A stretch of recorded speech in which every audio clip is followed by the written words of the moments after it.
I'm from Ibadan. I'm working at First Baptist Church Ogbeni Yawota area. Yesterday, the people of the young people came to our school, and we are making now both the teachers and the children. We are here. We need help from the federal government and the state government, both the church, First Baptist Church Yawota, and the community. We need your help so that these people will release us. Please help us. Please. Ó mà ṣe o.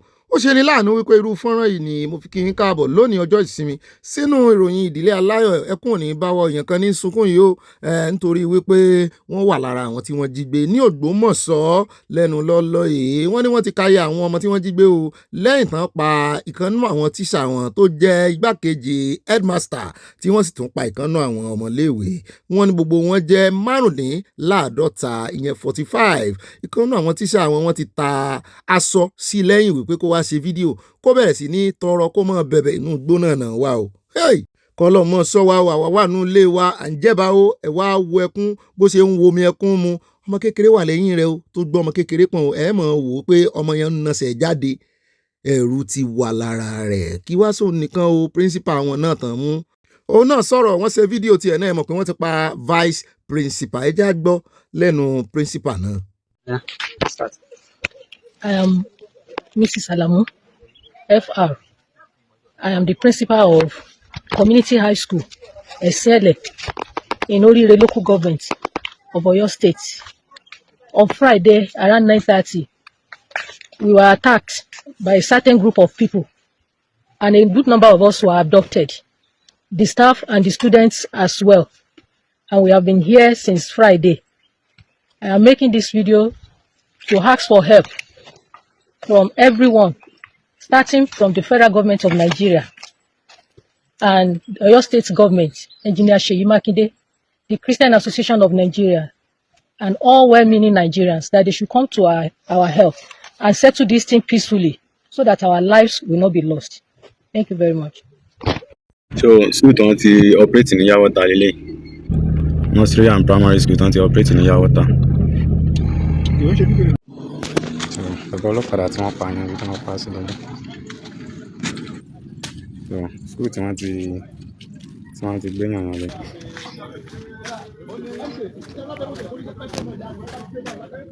So, Yawota.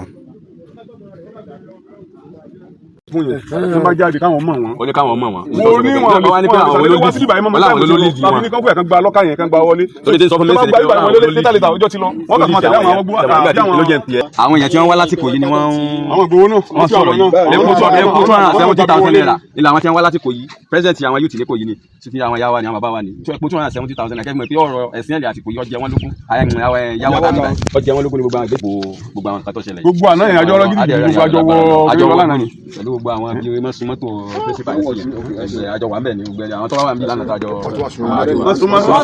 ọ̀nà ọlọ́ ẹni wọ́n fi àbẹ̀wò sí ìlú Yawota gbogbo olúwẹ̀lẹ̀ kan náà.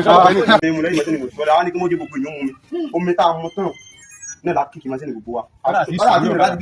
Ibi yẹn sólà sálẹ̀ mú ìbọn dáhùn. Àwọn ọmọ fi máa ṣe nílé àwọn kọ̀ọ̀kan náà. Bàtà yá àwọn sójà àtàwọn ọdẹ náà padà. Wọ́n wà tó jọ yin ìbọn gidi. Ìbọn gidi. Láti bá ní wọn láti ẹwọ́ kí ní ọjọ́ lábúlẹ̀ ẹrú àwọn Fúlàní tí wọ́n kó lọ. Wọ́n bẹ̀rẹ̀ lárí.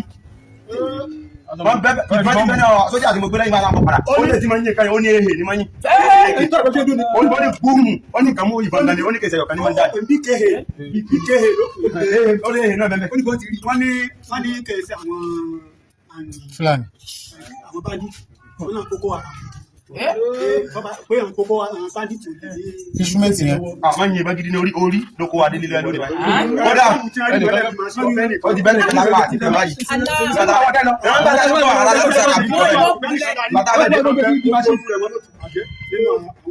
Bẹ́ẹ̀ nínú àwọn ọdẹ kan bẹ́ẹ̀ tí ìdìbò ọlọ́wọ́ àwọn ọdẹ kan bẹ́ẹ̀ gbó báyìí.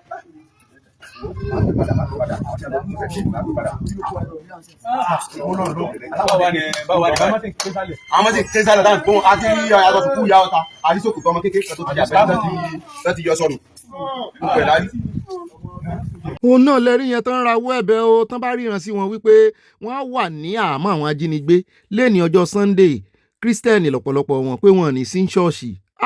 Wọ́n jiyàn rẹ̀ wípé irọ́ Ọlọ́run ò fi hàn àwọn lójú àlá bẹ́ẹ̀ náà ni wòlíì àwọn ò pe àwọn ń tà ń kìlọ̀ fún gbogbo wa rèé o wípé ó ń bọ̀ àwọn ládẹ́ẹ̀dẹ̀ ẹnìkan ló mọ̀ ẹni tó ń wò lórí fóònù bọ́n ṣe ń mú àwọn èèyàn tán jí wọn gbé yóò mọ̀ wò wípé kò lè kàn láíláí kó sì ní kàn wá náà ṣùgbọ́n ẹni tó kàn báyìí sọ mọ̀ pé yóò kàn òun. Mo ń wo ète wúmà yìí ète rẹ̀ ti gbẹ ń káwọ́ sókè ń káwọ́ lérí ìfẹsẹ̀jánlẹ̀ ọlọ́mọdé àrí ọlọ́run ó gbà yín àwa mọ̀ ohun tí àwọn gọ́ọ̀mẹ̀ntì ó ṣe ilẹ̀ Yorùbá ló ti ṣẹlẹ̀ o àwọn Yorùbá náà kò yìí o ọlọ́run ló sì mọ ibi tó kó wọn rìn lọ báyìí láti ìgbà tán ti jí wọn kó láti jẹta kọ́hún ọlọ́run ló hàn wíyá wọ́n ti rin odidi ìlú kan tán kan tó débi tán kó wọn sí ṣùgbọ́n ọlọ́run ó mú wọn nítorí mò ń rí ojú ọ̀run kì í ṣe inú ìjùjù náà mò ń rójú ọ̀run lẹ́yìn wọn ìtànsán ó tàn lọ́run tó yọ Pétérù inú túbú yóò bá wa yọ yín. ayé ẹ̀yin Nàìjíríà ti bàjẹ́ o ṣáyé yóò bá bàjẹ́ wo orí bíríìjì Jẹ̀bà imagine kí yóò máa da ẹran sórí bíríìjì Jẹ̀bà ọ̀nà kejì rẹ mọ́tò ò gbàbẹ̀ o tó yẹ kó gbàbẹ̀ yẹn wọn ò gbàbẹ̀ ẹ wo bí tó dẹran gbà kẹ́lẹ́ mọ̀ pé kọ́ńtírì ìjọba Fúlàní là ń lò ayé yín ti bàjẹ́ o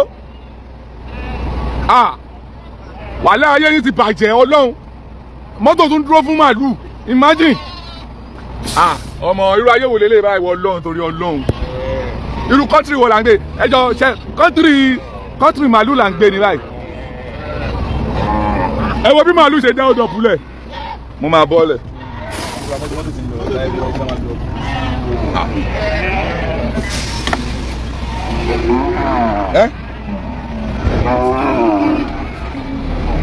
ẹ wo bí ọ̀dọ̀ bù ṣe lọ torí Ọlọ́run torí pé èmi máa gbẹ́jà yín dànù ẹ̀yà àwọn bàbá tó jẹ́ mi máa gbá yín dànù síbi kan. abẹ́ rí nǹkan ojoojúmọ́ làwọn ríru àwọn fọ́nrán ìbí ẹni pé kò tiẹ̀ sọ lórí níbì kankan torí ọmọ ṣe mí ń kàyéfì wípé sàkàn ń pariwo dànù ni ẹ wo màálù lórí bíríìjì Jẹ̀bà ìwọ Ọlọ́run ọba kí bó la ṣe rìn irú rìn wò rí ìwọ Ọlọ́run tá a fi kó sọ́wọ́ tá a fi wá pàdé àwọn ẹni àìjírí ẹni àìjíkòyí tán wá fi wá ń jẹ gàba lé ẹ lórí nílùú tó ní pírẹsidẹ́ǹtì ẹ fi tọba alẹ́ fi tìjòyè lẹ̀ ìlú tó ní pírẹsidẹ́ǹtì tó ní vice president wo lèmi náà ti ẹ̀ ń sọ under my put irú kan wọ́n bẹ̀ kán ìlú tó ní pírẹsidẹ́ǹtì ẹ̀rí olódòdẹ èmi náà ti ẹ̀ ń pariwo lé lórí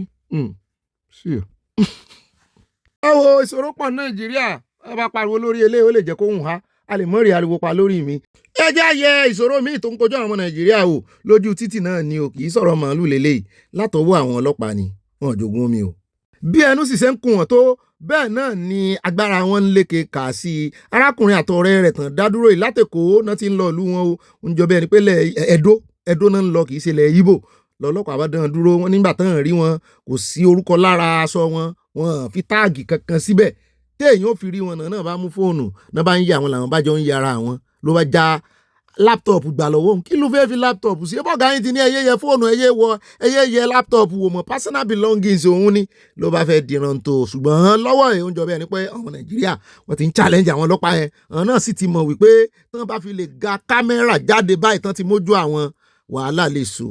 Don't worry. So, record your own.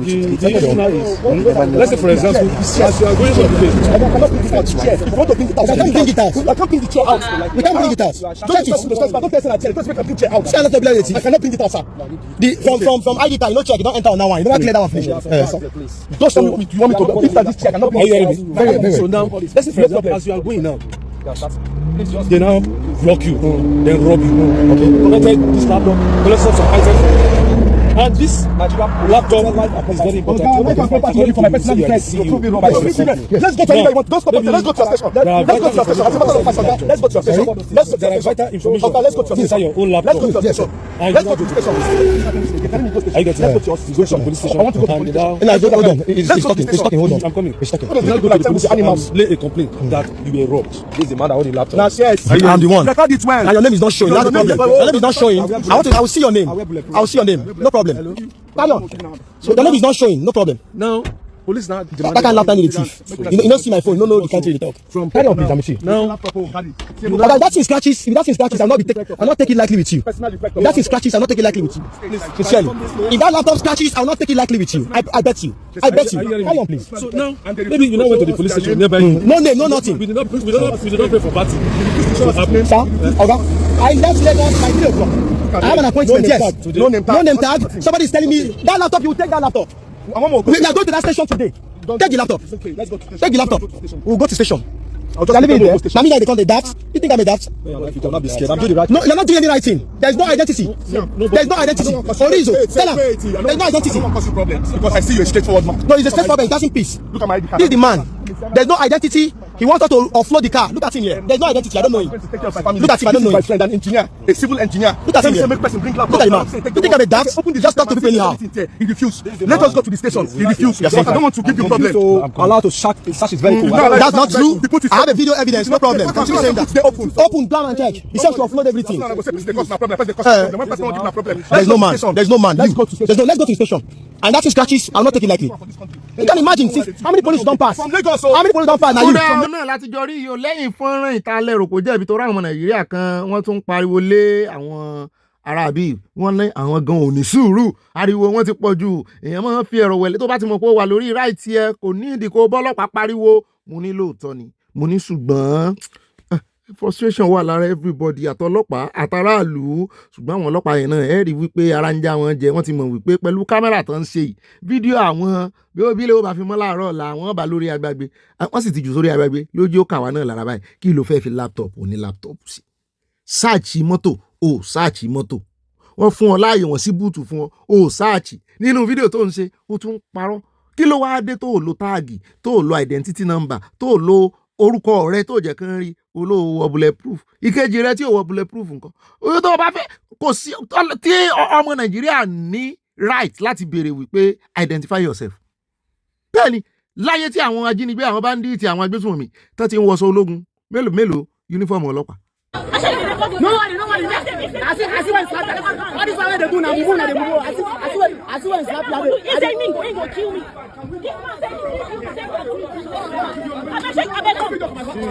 This man say he go.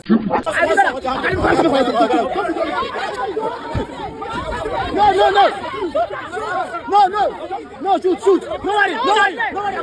Ààrẹ rí bó ṣe ranjú ràn gàndẹ̀ ojú ẹ̀ ti pọ́n ó ti mú kú mu ó ń fìbọn halẹ̀ mọ́bìnrin òun ó pa lórí kíni a ní gbogbo àwọn tó bá ti gbọ́ láńgbèjì yẹn lẹ́nu wọn lára àwọn ọmọ iléeṣẹ́ àwọn ọ́fíìsà àwọn yẹn kàn máa lé wọn dànù.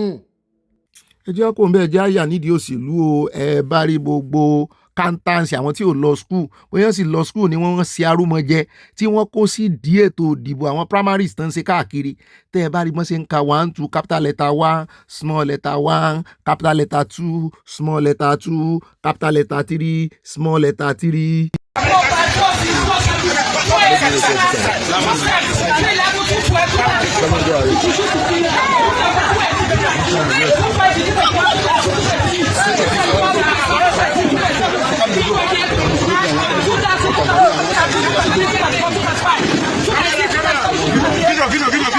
Number 1 250 come out.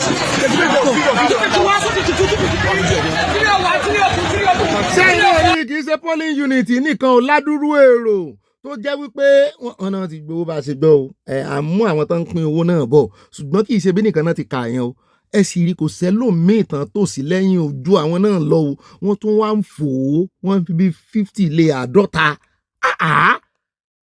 láti 320 àbí 3 kí ni mo gbọ́ tó pè láti tó fi àmì ó tiẹ̀ ti dàrú mímu náà lójú mathematics ojú wọn ṣó o INEC náà rí báyìí o ẹ sì rí lógò tán ló o àyà lógò wo ló ń wò yìí lógò olódòdẹ lógò APC lógò on your mandate we shall stand ó ń kọ́ ni mò ń wò yìí ni àbọ̀n fẹ́ fi kóbó lódòdẹ Nàìjíríà bàbá ń sọ fún yín wípé a ní Nàìjíríà ti tán ẹ kẹ́ jẹ́ ká gbàǹtà àgbà kó ní kálukú lọ ń lọ lílọ ní kẹ́yìn ìbọ̀ ẹ̀ ní gbọ́ ẹ̀ ní gbà ṣé àwọn bọ̀dà délé Fárótì mímọ̀ káre wà ń gbé wọn bọ̀ lónìí wọ́n ti sọ wọ́n ní báwọn èèyàn gidi ò bá ti dá sí politics wọ́n láwọn agbèrò àwọn onímọ̀nà fìkì àwọn criminals tí arábìnrin ṣe bàbá crime ni olódòdó ò lè gbà á lẹ̀ tán bá tẹsẹ̀ bọ́ sòkòtò kan náà tán bá wọ̀ jáàjà lórí ọ̀rọ̀ òfin ẹjẹ́ àlọ́ bòmí ìkànnù wọn náà tún rè wọn ò mẹ́gbẹ́ tẹ́lẹ̀ ń ṣe.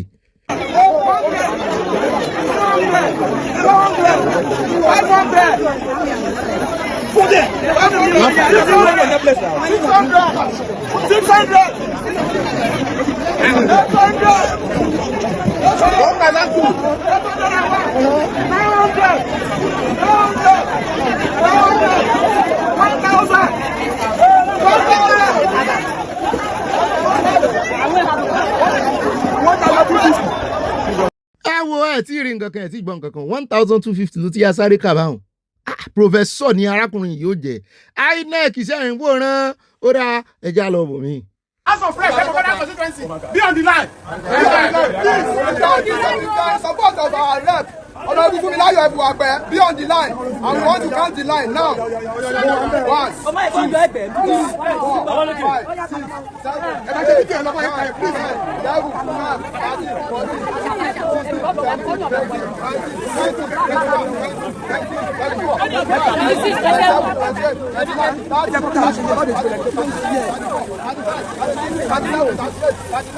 2, 3, 4, 5, 6, 7, 48, 49, 50, 51, 52, 53, 54, 55, 56, 57, 58, 59, 60, 61, 62, 63, 67, 78, 80, 90, 91, 92, 94.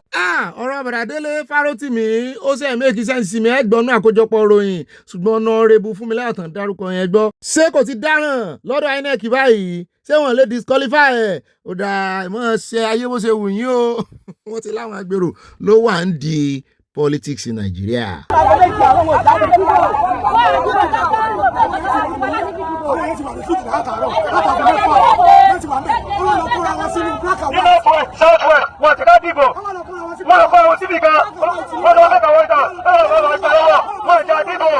Bẹ́ẹ̀ náà ní lẹ́kọ̀ọ́ náà lónìí o bọ́n ṣe ń fọ́ra wọn létí tán ń géra wọn létí náà ń fọ́ra wọn nímú wọ́n ń nara wọn.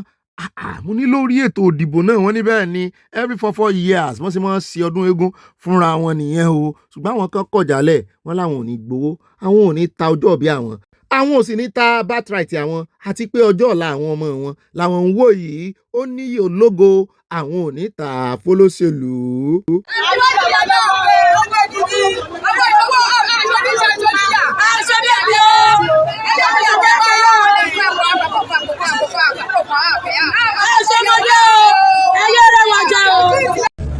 A ti ṣe é ní àtúndì ọmọ Ìjẹ̀bú kalẹ̀ o àwọn ọmọ Ìjẹ̀bú kan lọ sọ pé láíláí ọmọ Ìjẹ̀bú yóò ti débẹ̀ tí wọ́n dẹ̀ ṣiṣẹ́ ìgéèsì wa àwọn náà wá fẹ́ gbé ọmọ Ìjẹ̀bú kalẹ̀ báyìí àwọn náà máa ṣe ìgéèsì ẹ kọ́ ti mẹ́rin bíà èmi ìsìnkẹ́ olùkọ́ ọ̀fẹ́ sùn máa ṣe ìgéèsì tó bá wọlé máa yí. Kí ni mo gbọ́ yẹn tó bá ṣiṣẹ́ wà yìí ìwọ lọ́hùn ṣé Nàìjíríà náà ní ibi ìsà wàsámáyí bíi stiarin ni níta gbangba ó sì ń brag pé òun ó yí àbájáde ìbò.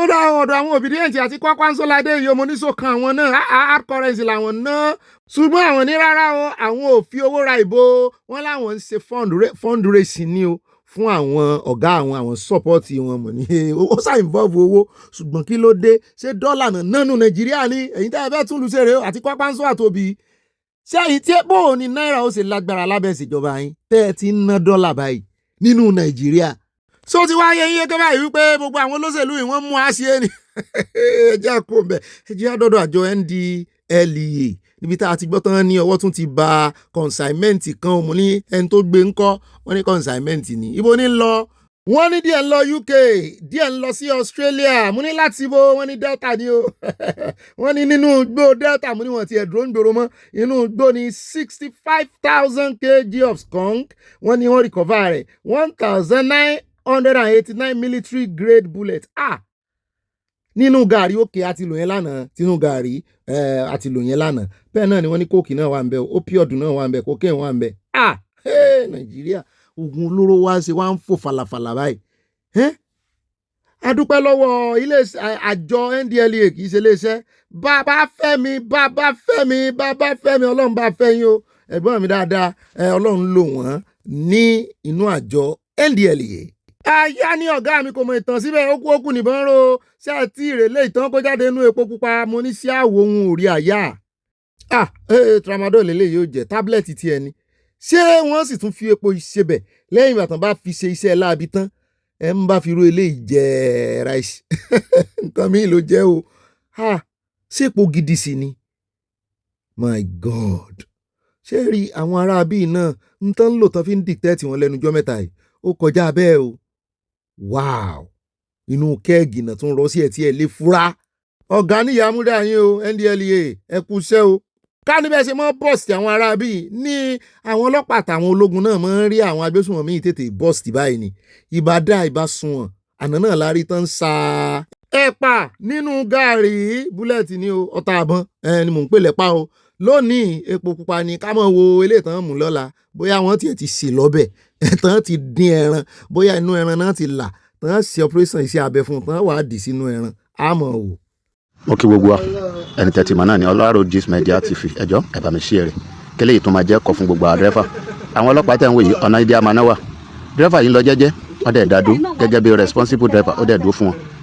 wọ́n chẹ́ẹ̀kì ìwé àwọn àgbà driving license wọ́n wá chẹ́ẹ̀kì ẹ̀ wọ́n ní kò sí lórí system wọ́n lọ wá ń kọ fún ẹ̀ máragi sílẹ̀ yìí náà bójú mu ẹjọ́ ẹ bá ṣí ẹ̀rẹ̀. eléyìí ní agbára ojú àwọn dẹ́rẹ́bà ń rí o pàápàá jùlọ àwọn tó ń ná east ẹjẹ́ kò ń bẹ̀ jẹ́ adáàrin jà ò lẹ́kọ̀ọ́ nítorí Yorùbá lọ́wọ́ bọ̀ wọ́n ní ọjọ́ gbogbo ń tó lè ọjọ́ kan tó lóhun arábìnrin iná ní sàdédé ló wọnú ṣọ́ọ̀bù oníṣọ́ọ̀bù ọmọ Ìgbò ló ní ṣọ́ọ̀bù ó sì sọ wọn kán jáde wọ́n sì ra rẹ̀ lẹ́ǹbí ẹ bá ń blọ̀ yọ̀ọ̀dà fún un ó sì wọnú ṣọ́ọ̀bù nígbà tán sí ń bẹ̀ ó sì rè sáré kó owó wọn àmọ́ bó ṣe sí ṣùgbọ́n wọ́n rí kí tó fi sí padlock tán fi ti ṣéèfù wọn náà sì ti ń sọ owó nù níbẹ̀ yẹn ti pẹ́ bóyá wàá fi dẹ́ni ìgbàjú ìgbàmú tí wọ́n á lọ́jọ́ ọmọ Yorùbá ó dùn mí gan-an pé ọmọ Ìgbò ti sọ ségesège ọ̀rọ̀. Open your bag. Open them. Who get this money? Wait. You never carry money. Who get this one? No be thief. Open them. I can't handle that rush now. So since how many days you don't come thief here? You sure say only today now you come thief here. So money where we dey find here before now you come thief am. Wetin make you enter person in the shop? If they buy market, if they buy market, you know they buy market. So hold on. Oh yeah, they can't. I know how much weight they get. So this money they get out. You go to find. Trust. Where you collect it? Where you collect it, madam? Who give you key? Where you collect it? Who give you key? How you take where you collect the key? Where you collect the key? I say open it. You open it.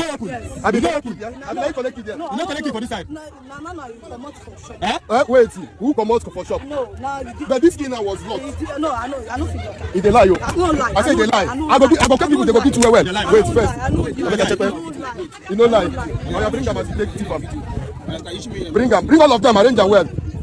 They bring them. You don't marry. You be Yoruba, Igbo. Now Yoruba. What make you the thief? What make you the thief? Money. Okay. I hold them. Where we go prison. Who get this key? So come on here now. So this key now your key. Let me draw a key. I be now you open this key. But this key now. Wait. This key now.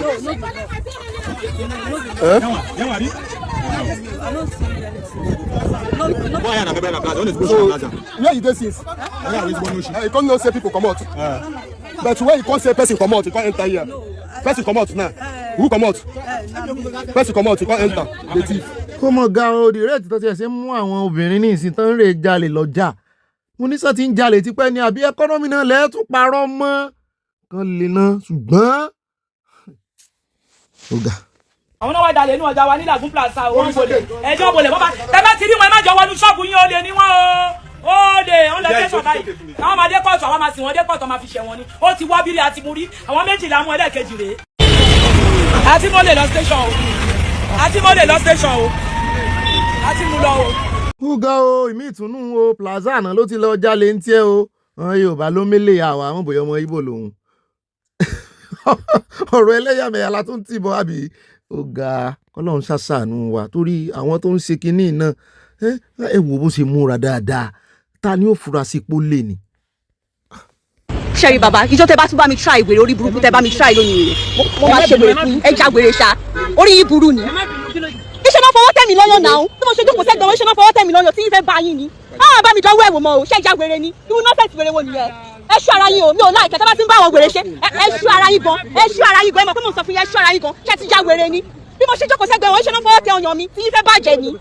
ṣé mi náà mi ìnágbàlagbà ń lé ni ìnágbàlagbà ń lé náà àgbàlagbà tèmi dẹ́ nílé wọn kì í ṣe bí bàbá yìí ṣe yìí òkè mo fẹ́ gun mọ́tò lánàá èèyàn mẹ́ta náà gbé sí ẹ̀yìn ẹni méjì níwájú èrò ti pé sẹ́yìn already ó kẹ́ni méjì mo jókòó síwájú kẹ́ni ẹ̀yọ̀ kan dẹ̀ ń lọ lánàá wọ́n rí ẹnì kejì ẹni yẹn ó sanra báyìí bẹ́ẹ̀ ni yẹn ṣe jókòó tì mí níwájú obìnrin lẹ́ni yẹn mọ́tò yẹn ò tì ẹni yẹn dẹ̀ ti bọ́lẹ̀ bàbá yìí ló sọ pé ẹ̀ kọ́ máa wọrí kọ́ wá jókòó sẹ́yìn àwọn máa wá jókòó síwájú mo dẹ̀ bá bàbá yẹn ní mọ́tò tèmi fi wọlé ni ẹ wá sọ pé kẹ́ni yẹn wá jókòó sẹ́yìn káwọn máa bọ̀ wá sọ́dọ̀ mi níwájú bó ṣe jókòó báyìí tí mọ́tò bẹ̀rẹ̀ sí ní lọ ọkọ̀ fọwọ́ tẹ ọyàn mi kọ́ ń pè àbọ̀ ṣe mistake ni mi ò count ẹ̀ so mo wá ṣèkára mi báyìí because iwájú yẹn wó fún already wọ́n wá dọ́gbọ́n gbọ́wọ́ kún bẹ́ẹ̀ wọ́n gbọ́wọ́ lọ síbi ilẹ̀kùn ìgbà tó yàtọ̀ pé mi ò sọ anything wọ́n tún mọ́wọ́ wá again mo wá ń sún wọ́n gbọ́wọ́ kúrò wọ́n tún mọ́wọ́ wá again lẹ́lẹ́kẹta mo wá ní kí onímọ́tò yẹn park ń pé wùwà wèrè wọlé léyìí ìgbà tí mo ṣe bọ́lẹ̀ ni mo ṣe rí fún mi pick mo ṣẹ̀ṣẹ̀ fi ṣe fídíò ok ẹ̀yin tẹ̀ sọ pé where is your evidence ṣé mo fẹ́ mú fún dání nínú mọ́tò ni màá ṣe fídíò báyìí pé kílé tẹ̀ ń ṣe báyìí iwájú tó ti fún already ẹ máa tí tẹ bá fẹ́ sọ̀rọ̀ náà. ó lè jẹ́ kó o bí ó ti fẹnu ara rẹ̀ ṣe lálàyé o wọ́n ní kó mẹ́rin jáde mu náà ọmọ nàìjíríà nù wọ́n wá mẹ́rin jáde wọ́n á tún bú o ẹ jẹ́ kó o bí ẹ jẹ́ wá dé amẹ́ríkà mi tá a ti gbọ́ wọn ni ẹ wá wojú ìkan lára àwọn former governor wọn ní nàìjíríà wọn l'Anambra ló ti ṣe governor wọn ní Willie Obiano ló kọ rẹ̀ wọ́n ní ẹ wá wò lẹ́yìn ìgbà tó rìtáyà ó kó nàìjíríà wọn àtàwọn ẹbí rẹ̀ wọ́n ní ìlú èbó náà rè gbé kò sì tún Anambra ṣe kó dàbí ìlú òyìnbó báyìí kó rè rìtáyà sóko wọn. mo ní ẹ ti parí iṣẹ́ ìwádìí yín o ẹ rè ìwádìí irú iṣẹ́ tí ń ṣe lamẹ́ríkà tó lọ só ń ṣiṣẹ́ ń bẹ̀ ní àbí nàìjíríà owó nàìjíríà náà ní ń pa tó ná lọ́hùn torí at this age sóṣẹ́ ẹ̀fẹ́ rè mọ́ struggle lamẹ́ríkà ni nǹkan kan ni ó sàmọ̀ fi keep body and soul together ó dẹ̀ jẹ́ kó ń bẹ́ o ẹja débì kan ní àbújá mo ní rọlẹ̀ pa mo ní kì í sàbújá rè wọ́n làbújá ni. mo ní n ò gbàgbọ́ àyá náà ló ń second motion mi o òun ò gbàgbọ́ o mo ní sẹ́yìn kan ló kọ́ bí àbí conglomerate àbí ìjọba ló kọ́ wọ́n dárúkọ àdúgbò náà báyìí làbújá mo ní káwọn olórí ìkórè wọn sì pé ẹni tó develop bíi kán gbé nàìjíríà lé lọ́wọ́ kó develop gbogbo nàìjíríà ẹni tó ṣe léyìí nínú nàìjíríà mo mọ̀ pé kì í ṣe bí nìkan ló dùn báyìí tó dùn wò ṣùgbọ́n at least tó bá gbé kẹgbẹ́ àwọn ibìkan ní Europe òun náà sì ní standard ẹ wo náà ẹ wo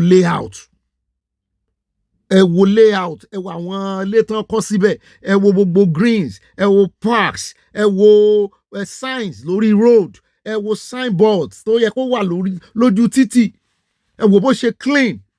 mo ní àyà èmi ò gbàgbọ́ pé nàìjíríà rèé o ní nàìjíríà ni mo ní jẹun wo flag ń dáadáa wọ́n ti gbé kó ń bẹ̀ bẹ́ẹ̀ náà ni mò ń dọ́gbọ́n wá plate number mọ́tò ṣùgbọ́n mo gan nìkan bẹ̀ bẹ́ẹ̀ náà ni nígbà tí wọ́n máa wọlé síbẹ̀ mo rí wípé èèyàn dúdú ni gate man wọn bẹ̀ àmọ́ ló ti dà bẹ́ẹ̀ wọ́n yìí ní gate man ní ibi táwa wá Europe wọn ò rí gate man rí bẹ́ẹ̀ náà ni wọ́n ní ohun gan o torí wọ́n ní bíi wọ́n lásòkòrò ló wà nìkan estate Hill Estate Sunrise Hill Estate náà pé wọ́n ní wọ́n ń talẹ̀ 3 billion bí o tó bá fẹ́ ra one small plot wọ́n ní ọ̀nà kéré jù ọ̀nà 450 million. I'm see you before I open. All these sections, do they have name? Can you ask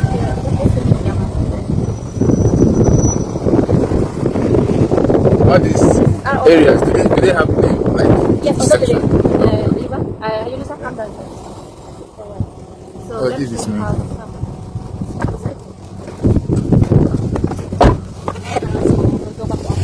Okay. Oh, that is swimming pool. So this is the swimming pool that you will see in the bar area as well. The same thing like this. So this one is exclusive for this. This apartment. So, For as I said, there is like a point, like a swimming pool in each. okay, this one now is just for this particular yes. apartment. All right. Okay. So this is it.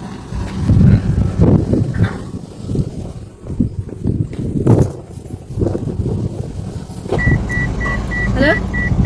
Okay, I'm coming now.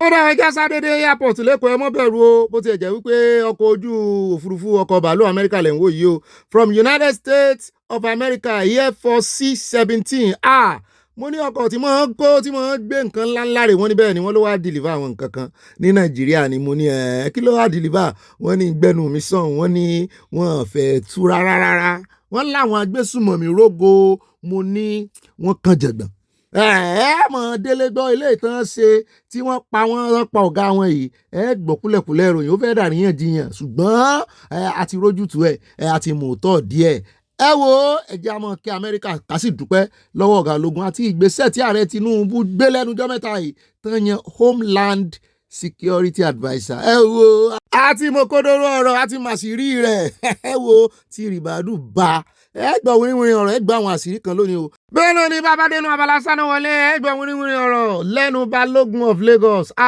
Bàbá ìtú àṣírí èmi ò mọ alpha bóyá òótọ́ ni o tẹ́ ẹ bá rí àṣírí tán tú nípa àwọn cabals tó wà tó sọ̀ráǹdì Ààrẹ Olódòdẹ lórí ọ̀rọ̀ tó ń já rìnrìn náà ni tó já rìnrìn lánàá tí bọ̀dà Gbajabiamil tí wọ́n ní tán fẹjọ́ ọmọ wọn pọ̀lítíkù sàn wọn tán fi sun gbogbo ọmọ Èkó tán fi sun gbogbo ọmọ Nàìjíríà.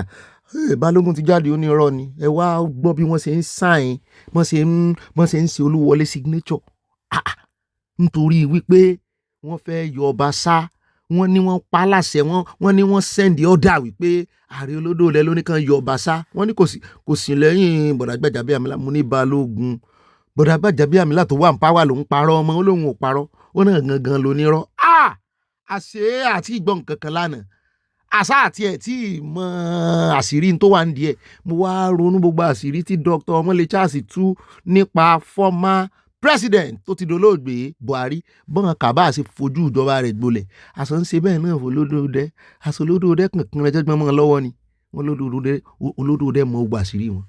wọ́n ní so wọ́n shift blame ni wọ́n náà torí wọ́n Olódòdẹ ti mọ̀ ẹ mọ̀ sọ pé èèyàn gbọ́ wọ́n Olódòdẹ ti mọ̀ wípé ẹ̀rọ wà ń di ẹ̀ pé kì í ṣe Desmond gangan Olódòdẹ ń fẹ́ sùn kan wọ́n náà wá yí story ńgbà tí wọ́n ń sọ ni o mo ní bọ̀dá Balógun wọ́n ní wọ́n fi bọ̀dá síwájú Balógun àwọn wọ́n ní kí n ní Balógun of Lagos.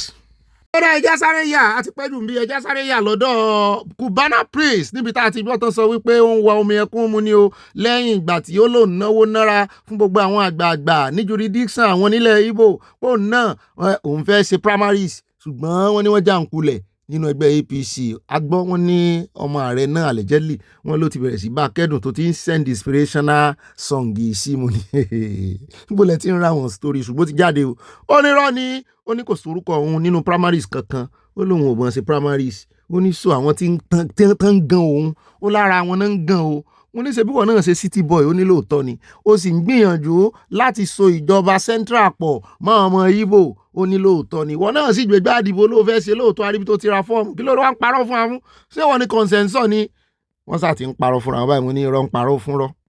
Excellency, Dr. Goodluck Jonathan, happy that they took you to court. And I'm happy that the court said what they said. And we don't want you to spoil that good name. And please, if I see you in private, I will still say this. Please keep off for now. Let them just play it. Be the senior citizen that you should be.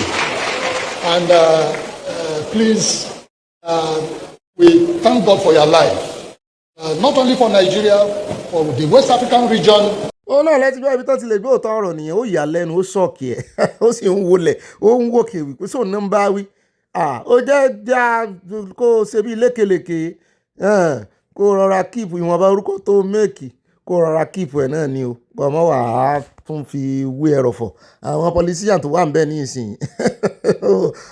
tó bẹ́ẹ̀ ń sin ẹjẹ́ àkómi ẹjẹ́ sáré jẹ meat pie ká tó wọnú àkójọpọ̀ ìròyìn lọ. ìjọ gbogbo èèyàn fish pie lókù tí mò ń ṣe báyìí o mo ti ń ta fish pie yẹn jọ ẹ wá para ráìsì mi ẹ bá mi rà ṣe ti very fluffy ẹjọ torí tọlọ́yìn náà ní jẹ gbèsè owó ni mo fi ṣe ṣe ti. ṣé business idea kan náà rè ẹ̀ǹdí sàmọ́jì ò dànù lẹ́ǹdí meat pie àbí fish pie lẹ́pẹ́ tẹ́ ẹ bá rí tán fi sínú ẹ̀ náà tán pé feelings wọ́n láwọn ò ro wọ́n bẹ́ẹ̀ o wọ́n ní workshop àwọn rẹ̀ wọ́n yẹ workshop níbí lóòótọ́ ga àwọn Nàìjíríà. President Tinubu, this is for you. You, by the grace of God and the votes of the Nigerian people, you will govern until 2031. Aya ni ọ̀gá mi kó sámọ́rẹ́ èrè bọ́ kó mọ̀ rè bọ́ sọ́wọ́ àwọn kìnìún. ẹ jẹ́ mọ̀ pé inú comment section òun náà ló fọwọ́ ara rẹ̀ upload fídíò yìí o àwọn èèyàn ń gbàdúrà àkókò yẹn já wickedness nìyẹn náà.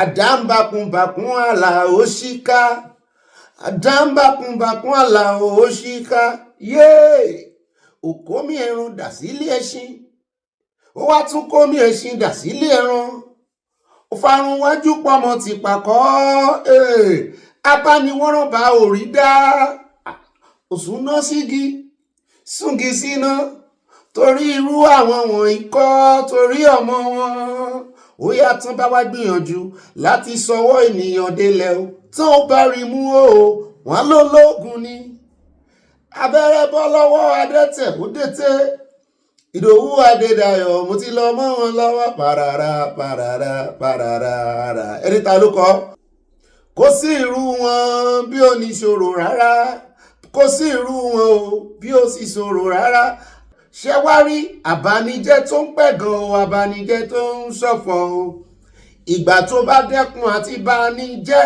láwọn bá ọ jẹ́ kanlẹ̀ òkú ọ̀fọ̀ o oya yo baby o wá gbóhùn ti sọ̀kan wí yóò bọ̀bọ̀ wá gbóhùn ti sọ̀kan wí ábínú ẹni ṣó ń gbọ́ sétí kẹ́ni màmá ní o àṣó ń gbọ́ sétí èyí tí mo wí o aṣojú rẹ èyí tí mo wí àrọ̀ mọ́ bí mo ṣe ń kọ́lé aṣojú rẹ bí mo ṣe ń ra mọ́tò aṣojú rẹ pẹ̀lú ẹ̀mí gígùn pẹ̀lú àlàáfíà pẹ̀lú àjídèwé o aṣojú rẹ oya àbínú ẹni kó tó délé àti ṣèyàwó kó tó délé oya sọkọ music bá sọkọ music náà rẹ bá ń sún kámẹ́rà ìmọ̀ra jàre ó jìnà jù ẹ bá ń sún kámẹ́rà ìmọ̀ra jàre ó jìnà sí mi jù jàre ẹ bá ń tún ṣe dáadáa.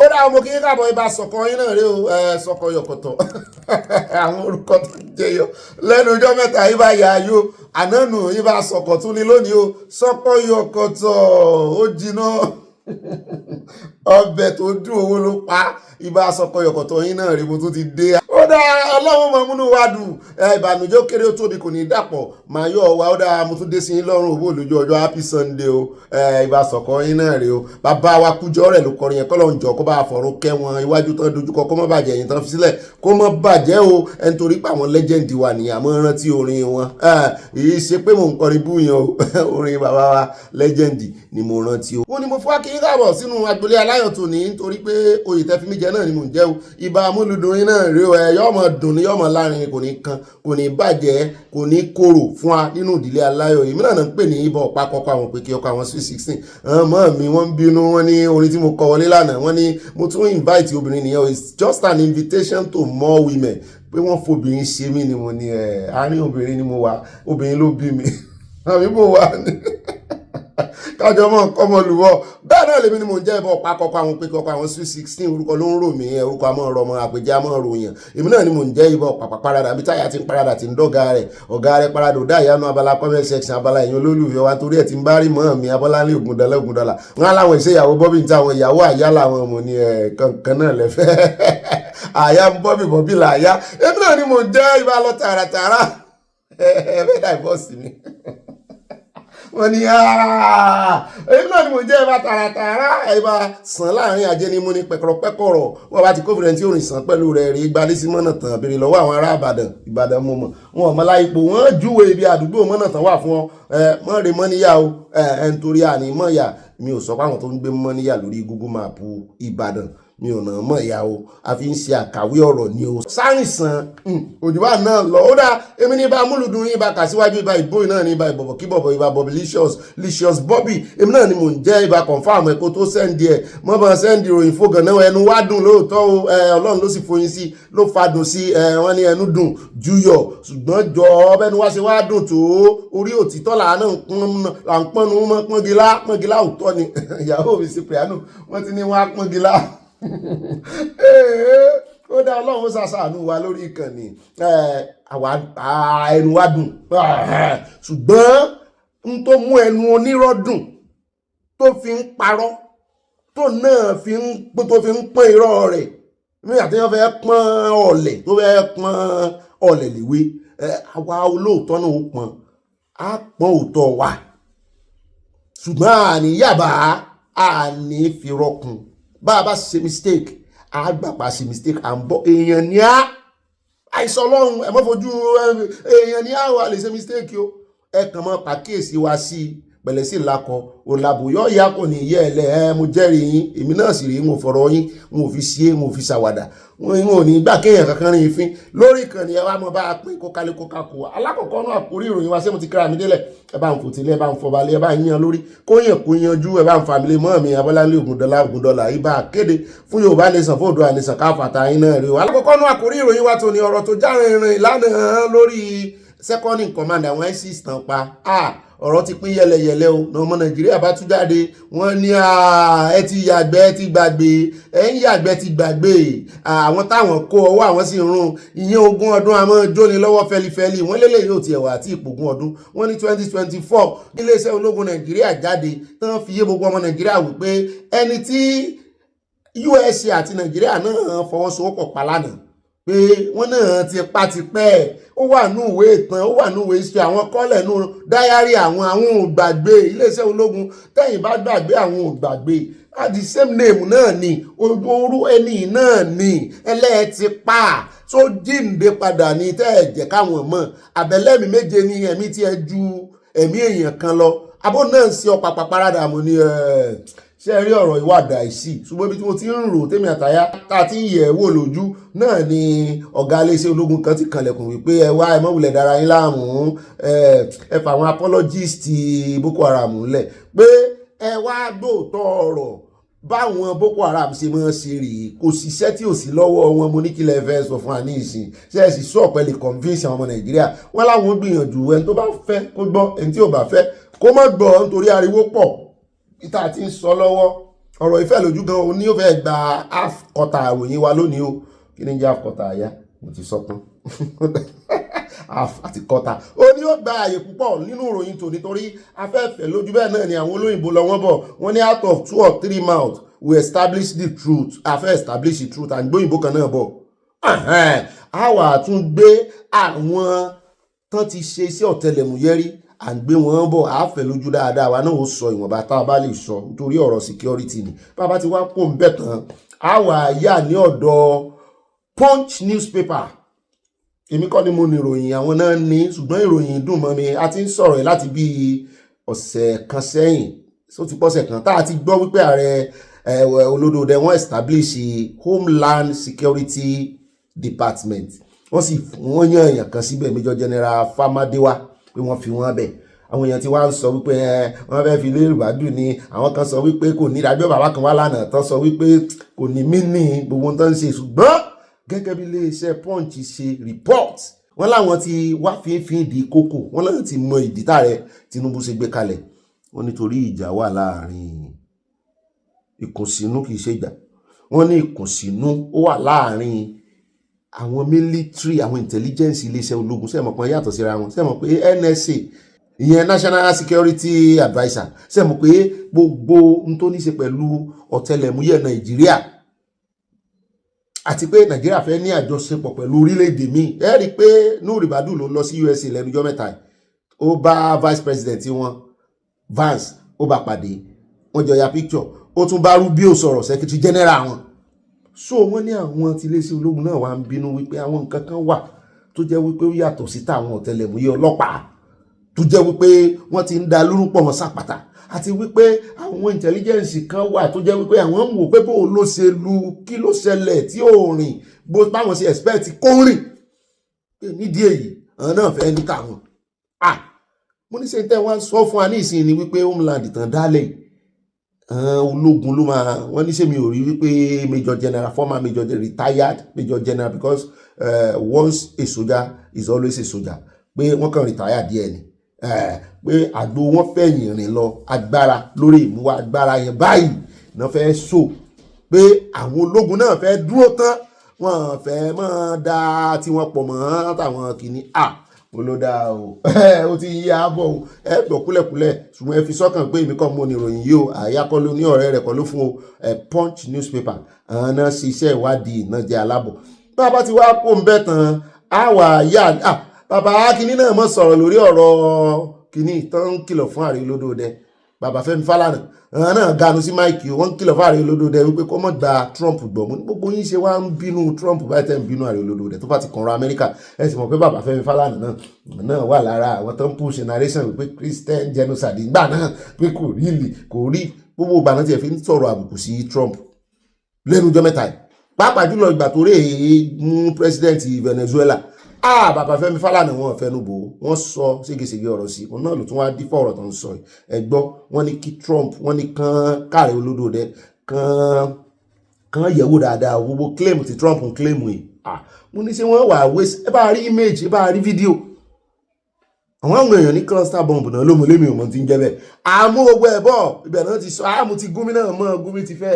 képa látànú wọ́n bẹ́ẹ̀ wọ́n rẹ̀ ò dáhùn ó ti ń sun ẹ̀jẹ̀ omi ló kọ́kọ́ ń sun jáde ó ti ń sun ẹ̀jẹ̀ báyìí. ó ní òun faramọ́ lóòótọ́ ibà màmí náà já wa sínú abala kìíní òun faramọ́ kán pa wọ́n o ṣùgbọ́n kì í ṣe àwọn tó lẹ́jẹ̀ lọ́wọ́ yìí ní kán pa wọ́n mú ni kán ti kú ikú kan àbí àwọn agbésùmọ̀mí rè second in command ISIS àwọn èèyàn ní ó dùn ó kan lára ó ń ṣọ̀fọ̀ ìbànújẹ́ dorí àgbà rẹ̀ kódò olódà bí ó sì rí nù pts àgbàlagbà ọmọdé ìsẹ̀ni ó dà ń bọ́ ń bẹ́ lónìí náà ni kò ní lọ́la bàbá tí wá kó ń bẹ́ tàn áyà lọ́dọ̀ ọ̀bọ̀dà délé fálótì mi mo promise yín lánàá pé mo kàn ra fún yín ní bíi 30 seconds ní ọ̀rọ̀ wọn tán sọ wípé ẹ̀rì ṣègbéyàwó pẹ̀lú voters card yín gbogbo ẹ̀yin ọmọ Nàìjíríà gbogbo ẹlẹ́yẹkẹ́ dìbò wọn lẹ́ẹ̀ ti wúra yín ràn ju àwọn agbèrò àwọn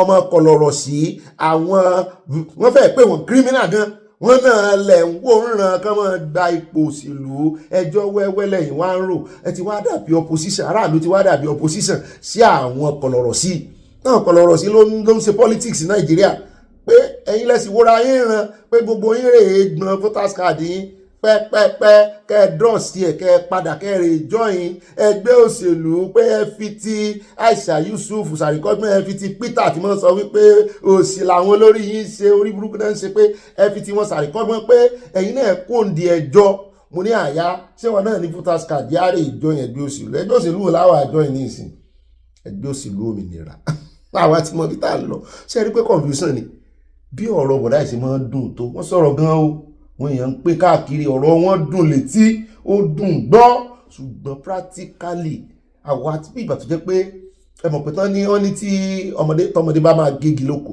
tí ọmọdé bá máa gé igi lóko bọ́mọdé bá máa gégi lóko mo gbà wọ́n ní àgbà ló mọ̀ bí tó máa wó sí ṣe ẹ rí bọ́rọ̀ Yorùbá nation àti àwọn tí ń wá bí Nàìjíríà ó ṣe dà bọ́rọ̀ wa sì rí nìyẹn sáré kiri wọ́n fẹ́ bẹ́gi yẹn sáré kiri nínú Nàìjíríà tí ò wọ́ọ̀kì mọ́ wọ́n bá ti gbé kan àìdíà kan dé tó bá tún ti fẹ́ẹ̀lì wọ́n á tún gbé àìdíà míì wá gbogbo tó sì ń sọ náà lórí òótọ́ ọ̀rọ̀ ni ọ̀pọ̀lọpọ̀ wa tá à ń sọ̀rọ̀ yìí àjọyọ̀ òṣèlú a ti fojú wípé àwọn ọ̀daràn ló wà ń bí òṣèlú bẹ́ẹ̀ náà ló sì ṣe rí lọ́kàn everybody ṣùgbọ́n tá a bá wá dá sí lóòótọ́ ebi Kẹ́mi Badenoch nìyẹn tó ń ṣòṣèlú ní UK tá a bá dá sí bóun la ṣe fẹ́ change nǹkan kó lè change láyé torí àwọn tó wà ń bẹ̀ ọgbọ́n criminal yẹn náà máa fi ṣe bẹ́ẹ̀ bá sì dárúkọ òṣèlú ní ìsìn mo máa ń sọ tipẹ́tipẹ́ we need a political power ṣùgbọ́n imagine ká léèyàn tí a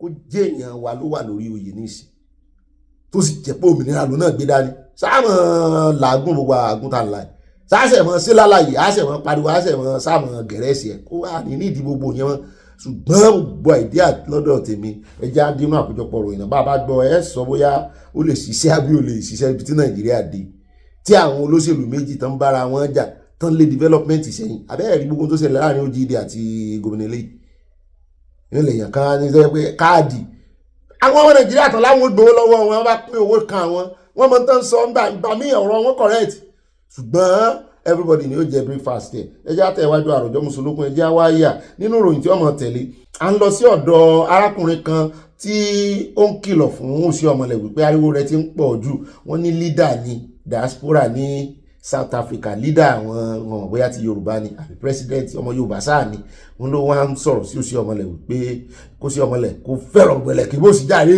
ariwo rẹ̀ ti pọ̀ jù àwọn méjì tán náà pan South Africa kò ní nǹkan kan ṣe pẹ̀lú protest mo ní ládùúgbò gbogbo fọ́nrán tá a rí bàbá yìí ẹ sọ ara yín àmọ̀rọ̀ rẹ̀ wá o torí kó wọ́n dojú tí à ń ta gbangba ká tètè ya bẹ́ràn wí ká lé ẹlẹ́yọrọ lọ́nà ká tó fàbọ̀ ládìyẹ bá ti wá kó mbẹ́tàn áyà lọ́dọ̀ bọ̀dà Jídé ò ti tọ́jú níbi tó ti ń já wá sí wípé Fubara ti di ẹdun arinlẹ̀ làwọn ọmọ Nàìjíríà náà bá wọn gbìnrin wọ́n fún Fubara lóyè tuntun mo lóyè kíní mo ní brilliant governor ló gbọ́dọ̀ jẹ́ wọ́n ní rọ́ọ̀ni wọ́n ní kò brilliant wọ́n lámùsùà ni wọ́n láwọn fẹ́ fún ní oyè the weakest governor in the whole Nigeria tó bá ṣe é ṣe gan in Africa mo ní kí ló ṣe fún yín wọ́n ló gọ̀ ó fẹnu họra wọ́n ló sì wóra rẹ̀ ẹ̀ràn títí agbára sì wà lọ́wọ́ rẹ̀ mo ní kí wàá lẹ fẹ́ kó ṣe kó mọ́ jàgídíjà gan ṣe ni wọ́n ní kò bá ti gbé kíní yẹn lẹ̀ kò bá mọ́ ti padà wá nígbà tán fún ní kíní gbà náà kò bá mọ́ kúkú ti padà wá tó ní kó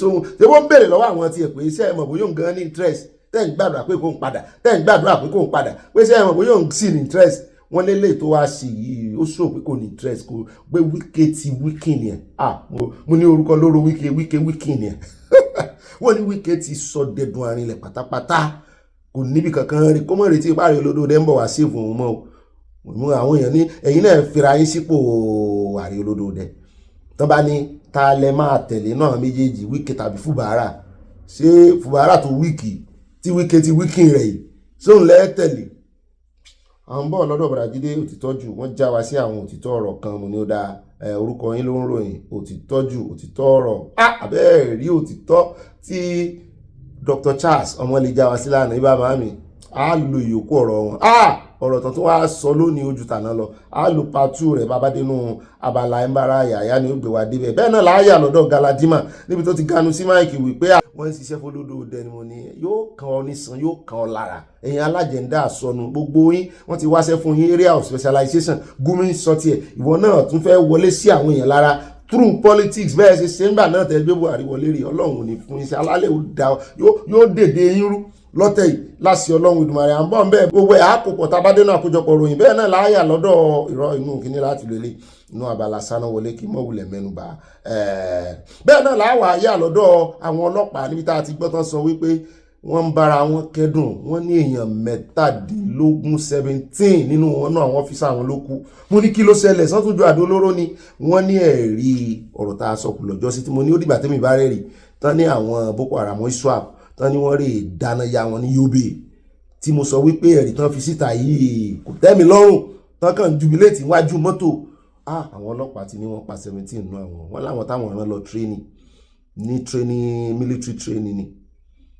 wọ́n náà tán rán lọ training wọ́n ní 17 náà wọ́n sọ yìí tán paná àwọn ọmọ iléeṣẹ́ ológun àlè gbọ́ lẹ́nu tí wọ́n yìí sọ wọ́n náà wọ́n ìfẹ́ kó demoralize wọ́n sì ti fẹ̀sùn kan ní Ìbàdàn náà wọ́n lòun náà lò ní kánmọ̀sán kankan ń pa àtáàkì táwọn ọmọ iléeṣẹ́ ológun bá sọ́fà allegedly wípé lẹ́yìn bàtàrí olódó dẹ́ bá wọlé padà àwọn ó padà sí mọ́ jẹ́ kẹ́ ẹ mọ̀ àwọn bò mọ́nú kúlà ṣùgbọ́n eléyìí fídíò tó múlẹ̀ báyìí o wípé táwọn ọlọ́pàá fi lè wó nà kún pa 17 nú àwọn ọ́fíṣà wọn lọ́nà ló mọ ìtàn panú àwọn ológun ó dáa ní rí jù báyìí lọ nínú àwọn àkórí ìròyìn wa bá dé náà àkójọpọ̀ ìròyìn àfẹ́ lójú àwọn kókó ìròyìn la nílò ní gan gidi ni ànígbà táìmù bẹ́ẹ̀ torí fọ́nrán rẹ̀ wà fọ́nrán àwọn tó fẹ́ sọ̀rọ̀ wa àkàmọ̀ àjàsà làwọ́ kàn mọ́ fi sí lọ́dọ̀ àjàsà id kabasa ohun tó bá wẹ ní bọ́dì ló lè fẹ̀nu sọ ọmọ òràn yẹn ọmọ ti wọ́ tán ọmọ máa ti jẹun lọ ẹ fi wọ́n sílẹ̀ ẹ jẹ́ kan máa sọ lọ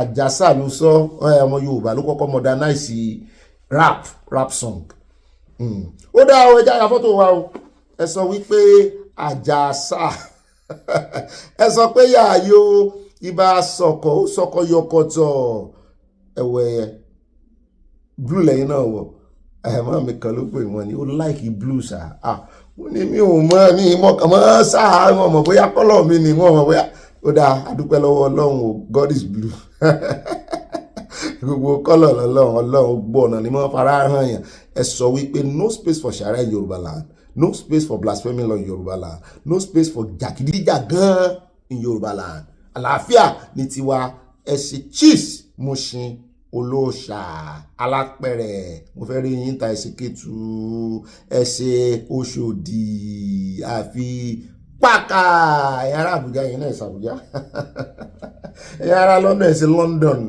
ẹ̀yin ará Greece ẹ̀sìn Greece ẹ̀yin ará ọ̀dà alákọ̀ọ́kọ́ nù ìròyìn wa alákọ̀ọ́kọ́ nù abala àfi pàkàtò nìyẹn jẹ́ àyà lọ́dọ̀ ìgbésẹ̀ tí Ààrẹ Olódòdó gbé lẹ́yìn tí wọ́n ti Rwanda dé nínú ìrìn àjò tán lọ yìí ǹjẹ́ ìṣe kọ́ńtírì mẹ́ta náà dé láti wá ń gbọ́ tán paláṣẹ wípé àwọn tó wà nídìí foreign interior nǹkan wa mo ti mọ̀ pé mínísítà Bùnmi Olúbùnmi náà ń bá wí pé ẹ̀rẹ̀ sígẹ̀ẹ́tì ilẹ̀ fún ọmọ Rwanda wọ́n lè wọlé jáde visa free wọ́n fún ọmọ Rwanda ní visa free mo ní sàn náà fún ọmọ Nàìjíríà visa free gbogbo ohun tó yẹ kó ṣẹlẹ̀ rè ní Áfíríkà síra wọn ká mọ́ wọlé jáde ṣùgbọ́n wọ́n ní ṣé kò ní ṣàkóbá wọ́n ní bọ́dà tó ti wà pòrọ́ọ̀sì tẹ́lẹ̀ bọ́rọ̀ kan wọ́n ní all international entry points across Nigeria have been directed to immediately enforce a new 30-day visa exemption for citizens of Republic of Rwanda 30 days náà lè lò ní Nàìjíríà o mo ní bó ṣe wà náà nìyẹn ní àwọn ìlú mi gbogbo pálítà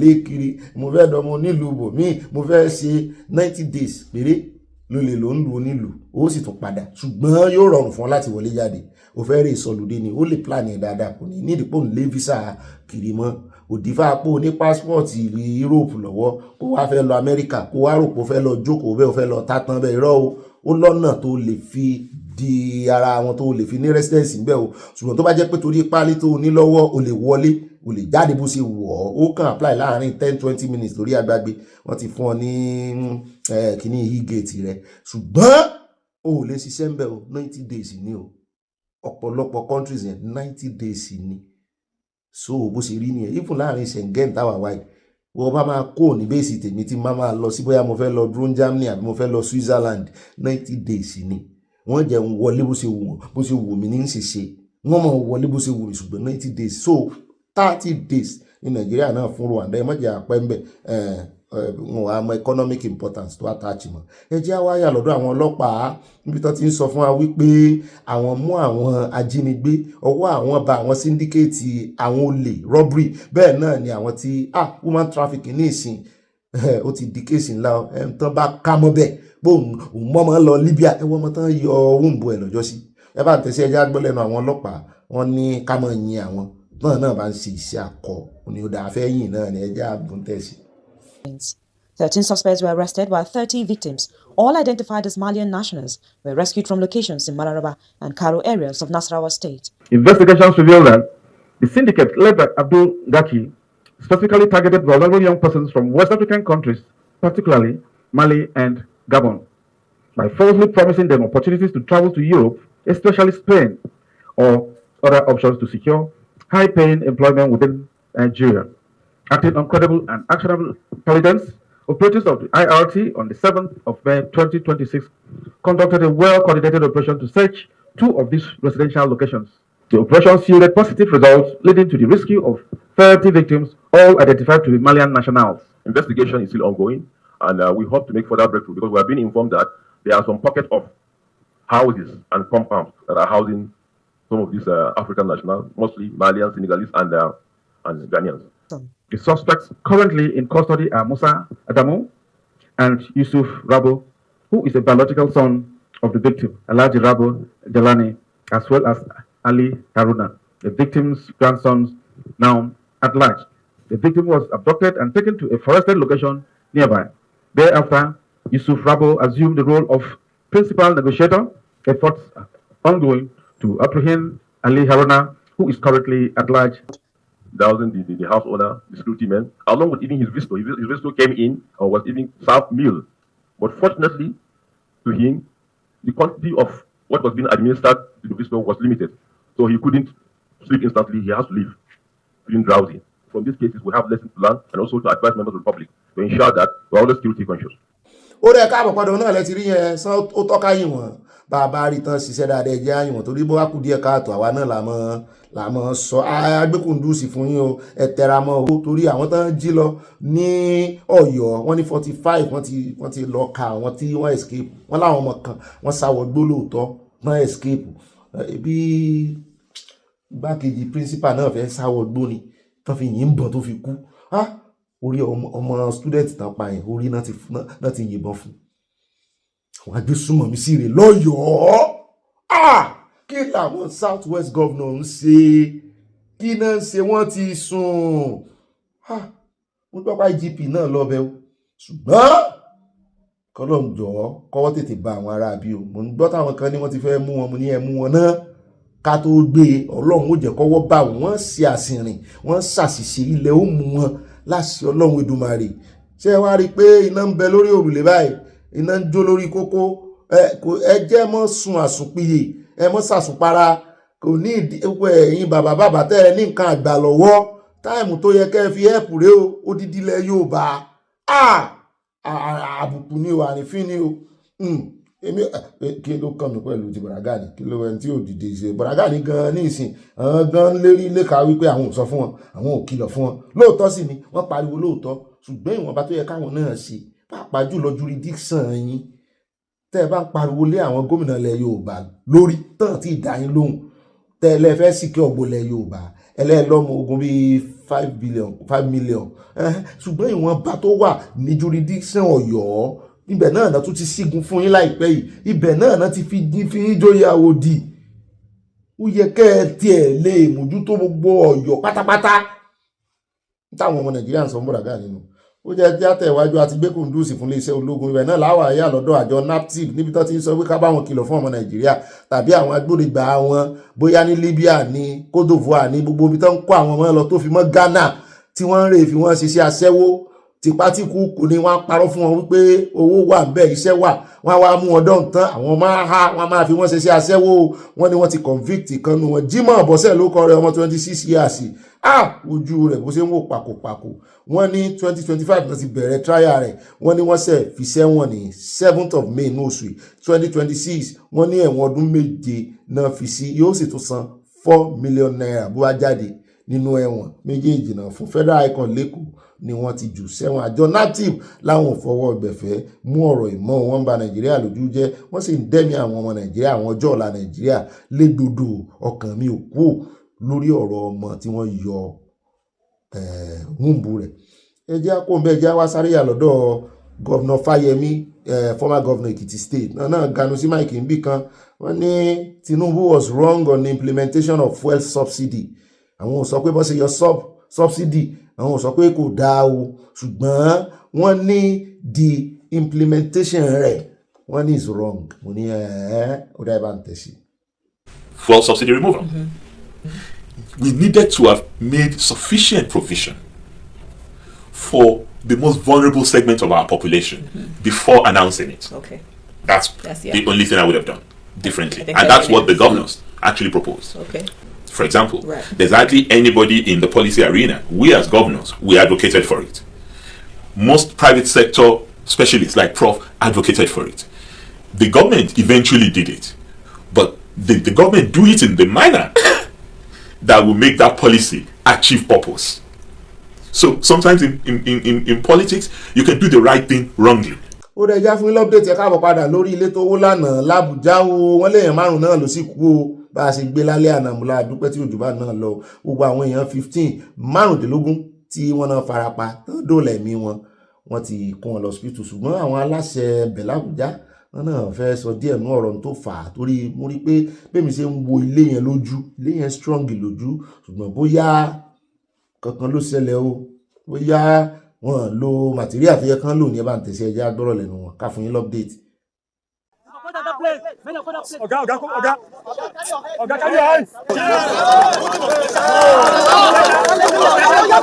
The three-story building where he and several other construction workers had been working. While trapped under the debris, Saharadin reportedly managed to call his brother, urging rescue workers to continue digging in search of survivors. He asked us to take care of all emergency cases free of charge, admit patients and give them absolute care. However, the owners of these buildings will have a case to answer. I am not a builder, neither am I an engineer, but he has zero tolerance to illegal structures. This morning I came to do some repairs, so we just climb up. As we're climbing up, this thing just, as we reach the 3rd floor, so the thing just, I hear a sound, boom. Before we know, all of a sudden, the team will find ourselves. find ourselves for ground. Yeah, I just come to get my daily bread to the place here. So in the estate here, so we have a block on ground to carry it up. So just carry the blocks, or just carry the block going up. Or me to receive like 10 times I carry. On the next patient, I had some when I'm coming down. I had some victims. Sometimes happen like something is collapsing coming down. So I was trying to escape. Then I will walk there. The thing hit me. It blocked my head from the step. Agency got a distress call that a building under construction has collapsed around the Gudu area. They quickly responded and they mobilized all the stakeholders that are first responders to disaster management. When they collapse, sometimes happen as a result of many issues, which I cannot tell. The building is under construction, as you can see. You can also observe things yourself. But anywhere you see such a thing, you should know that a lot of things has gone under. ó ga o kọ́lọ́ ń fòfò rẹ̀ mí o àwọn tó bá ìṣẹ̀lẹ̀ yìí lọ àtàwọn tó farapa wọ́n ní Mr. Wike ti pa láṣẹ wípé gbogbo bí tó bá gbé wọn lọ hospital tó bá kó wọn sí kọ́ńtró tí wọ́n lọ́fẹ̀ẹ́ àwọn tó ti wá kú ń kọ́ ẹni tó kú tiẹ̀ gbé ṣùgbọ́n ẹni tó ní building báyìí yé àfi kó yá a sá lọ ráúráú. ó rẹ káàbọ̀ padà o ẹ̀jẹ̀ wá sáré yà lẹ́kọ̀ọ́ níbi tí wọ́n ti ń jẹ́ kó yé wa wípé ẹ wá wo bẹ̀bẹ̀ tí iléeṣẹ́ ọlọ́pàá ń ṣe òye kí n ti mú mọ́tò ọlọ́pàá tí mo kà lẹ́ẹ̀kan ni níbi tí a ti rí àwọn ọlọ́pàá RRS mo ní kí wọ́n dá arábìnrin ìdúró wọ́n ní wọ́n dá dúró wọ́n náà gan ni mọ̀mọ́ kan ní o lójú títì mọ́tò rẹ̀ takú ní dọ̀pẹ̀mú wọ́n ní ẹ̀rù tí ń bà jìnnìjìnnì ti bo màmá yẹn pé ń bá òun lónìí tóun sì níbi tóun lọ tóun ọlọ́pàá tàbí lásìmọ̀ bá kàn mọ́ bílẹ̀ sí wàhálà so nìyẹn mọ́tò ló sì bàjẹ́ yìí ìwé pépà ìwé mọ́tò pé gbogbo ẹ̀ ló pé òun yẹ mọ́tò kò sí tó ṣe wọ́n nígbà táwọn ọlọ́pàá wá débẹ̀ ẹ jẹ́ mọ̀ pé wọ́n arrest mọ̀mọ́ yìí wọ́n dẹ̀ help ẹ̀ wọ́n pe mechanic wọ́n yẹ mọ́tò yẹn wọ́n dúró tì wọ́n jẹ́ káwọn boys kankan harass wọ́n jẹ́ kí lásìmọ̀ débẹ̀ títí tí wọ́n fi sáré bá fix ẹ̀ wọ́n sì jẹ́ ó dá traffic ilẹ̀ màmá yẹn sì lọ lálàáfíà inú màmá yẹn wá dùn làwọn yẹn wá yin RRS mo ní wọ́n tiẹ̀ ti ń yin àwọn RRS tipẹ́tipẹ́ mi ò mọ̀ pé wọ́n sì wà mo rò pé náà ti kó wọn ńlẹ̀ ni wọ́n náà sì wà o wọ́n ní àwọn RRS dá yàtọ̀ ẹ mà wọn oní méjì tán máa ń ṣe bí ọlọ́pàá àbèjì ti UK yẹn wọ́n máa gun báìkì náà báyìí wọ́n láwọn yẹn ń ṣe bẹ̀bẹ̀ mu ní Ọlọ́run á mọ̀ fún wọn ṣe o yóò mọ̀ bá wọn ṣe o nítorí àti ìgbọ́kórúkọ wọn bàjẹ́ o àfi tó bá jẹ́ páwọn kan lọ̀rọ̀ sí kọ̀ọ̀kan wọ́n wà nù wọn RRS yẹn wọ́n ròyìn wọn ẹgbọ́ ẹ̀yìn ará Èkó ṣe lóòótọ́ ni RRS àbí image making náà ń ṣe ṣùgbọ́n mọ̀mọ́ yìí ní òótọ́ ní tòun òun ọmọ tẹlòmíì o àwọn èèyàn wá ń gba iléeṣẹ́ ọlọ́pàá yànjú àtàwọn àjọ ojú pópó míì bíi LASTMA bíi kìíní wípé àwọn ọmọ tiẹ̀ kọ́kọ́ mọ ẹni tẹ́ ẹ bá kọ́kọ́ mú èèyàn máa ń ṣe warning fún àti wípé gbogbo ìgbàkọ́ lẹ́ẹ̀mọ́ fi arrest ẹ̀yin náà mọ́ educate aráàlú báyìí ni yìí ṣe dandan arrest mọ́tò rẹ̀ bàjẹ́ á tún mú ọ ni ẹni tó ń ronú bí mọ́tò bí ó ṣe tún mọ́tò sí náà lẹ́tún fẹ́ wá mú bàbá mi kan wà bí àmúgbàgbó kọ bàbá mi o wọ́n ṣépè fún ṣèṣàn LASTMA náà ṣépè fún lọ́jọ́ náà tó ń sọ wípé wọ́n ṣe nǹkan kan fáwọn àwọn òdúró wọn fẹ́ kọlù kanú wọn bàbá mi ò mọ̀ gbọ́ so adúpẹ́ lọ́wọ́ yín RRS o ṣùgbọ́n mo fẹ́ kẹ́ ẹ bá ń dá sọ̀rọ̀ ẹ̀yin ará Èkó ṣé lóòótọ́ ni àbáyájì lọ́dọ̀ tèmi ó gbọ́dọ̀ ju òótọ́. ó dánú Abala ti Sanawole ẹjẹ́ àyà lọ́dọ̀ Balogun Eko lórí ọ̀rọ̀ Gbajabiamil àti political son wọn ìyẹn Desmond Elliot tó lóun fẹ́ ṣe ẹlẹ́ẹ̀kẹrin Balogun Eko ti wá jáde o náà bá dá sọ̀rọ̀ mu ni wọ́n ní kéèyàn rí bẹ́bẹ̀ ó ti bẹ̀bẹ̀ kí lẹ́yìn tó ń rú náà ṣiṣi wọ́n láwọn sọ̀rọ̀ o wọ́n mọ̀ takò ọ̀rọ̀ sí wọ́n mọ̀ sọ̀kò ránṣẹ́ sí Gbajabiamil ẹ bá ń tẹ̀sẹ̀ ẹja sáré bọ̀.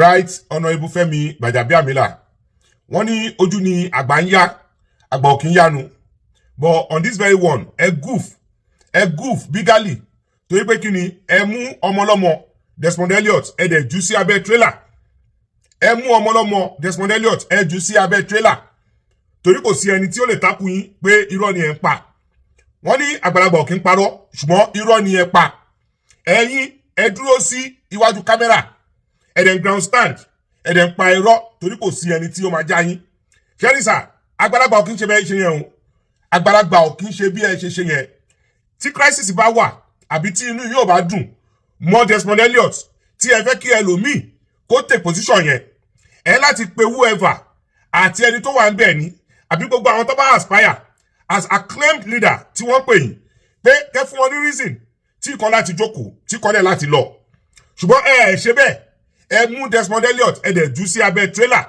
mi ò mọ kọ́ tẹ́ fẹ́ achieve o bó ṣe rí for whatever reason tẹ́ ẹ ṣe ọ̀nà Fẹ́mi Gbajabiamil ẹ ṣe dáadáa o ẹ ṣe dáadáa rárá àti rárá but ẹ jẹ́ ìṣọ̀kan fún yín ṣe rí there is no limit sí ìgbà tí èèyàn lè jẹ́ legislator the older the wine the sweeter it becomes but you told a lie pé Desmond Elliot ni ó orchestrate kú Ọbaṣá ní January 13th irọ́ lẹ́pa o sọ fún àwọn èèyàn ẹni tí ó make call láti presidency pé Mr. President sọ pé kí wọ́n yọ Ọbaṣá gbogbo yín lẹ́jọ́ mọ̀ bí wọ́n ṣe yọ right Honourable Mudashiru Ajayi Ọbaṣá tó pé kí ni target yín òun ni Sanwó-Olú but Sanwó-Olú ò mọ calculation yín èmi mọ̀ ìdí tí ṣe dúró sí ẹ̀yìn Ọbaṣá nìyẹn gbogbo yín lẹ́ àì ipò governor yẹn so calculation yín òun ní pé tẹ́ bá yọ Ọbaṣá Mr. President máa bínú wọ́n á ní kí wọ́n lọ yọ Sanwó-Olú of which tí ó ṣẹlẹ̀ wọ́n ní kí Sanwó-Olú náà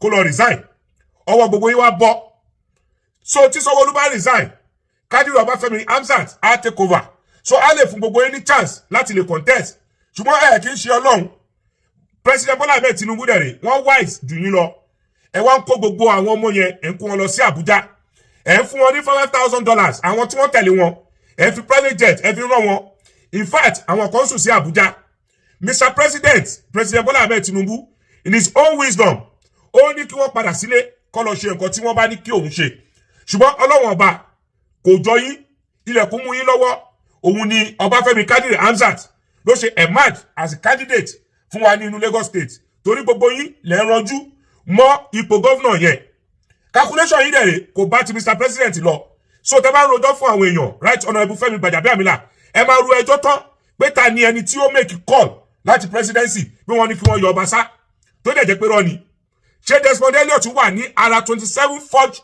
signature tí wọ́n forge overnight before the morning of 13th of January wọ́n ti forge signature 27 kó tó di àárọ̀ ìgbà tó di àárọ̀ gbogbo àwọn tí ẹ̀rù ń bà ni wọ́n wá lọ join wọn pé kọ́ include orúkọ àwọn tìtorí pé wọ́n gbọ́ pé Mr. President ló ní kí wọ́n yọ right Honourable Mudashiru Ọbaṣá ṣùgbọ́n ṣe rí àgbáyé ò tó lé o in fact popular ní inú Lagos State ẹ̀yin ní number 4 man ní inú Nàìjíríà kí lẹ mú wálé sí Lagos State àfi Surulere Gbajadis Gbajadat for your pocket ni o Gbajadis Gbajadat for your pocket election laguda win tìtorí pé kí ni popular ní Surulere just in little part of Surulere níbi tó ti gbà fún yín Ọlọ́run bá lórí kó rí bẹ́ẹ̀ ṣùgbọ́n tó ilé lẹ́ṣẹ̀ mú Desmond Elliot tẹ jù sí abẹ́ trailer ẹ̀yin kọ́ lè bẹ́ẹ̀ kí Desmond Elliot o èmi mọ ẹni tó mú Desmond Elliot tó fà lé wa lọ́wọ́ ní inú Lagos State kí ẹ tó ẹ̀pẹ̀ tó pé Surulere ni ó gbà jáde so tẹ bá dúró lọ́jọ́ èyí pé kò ní padà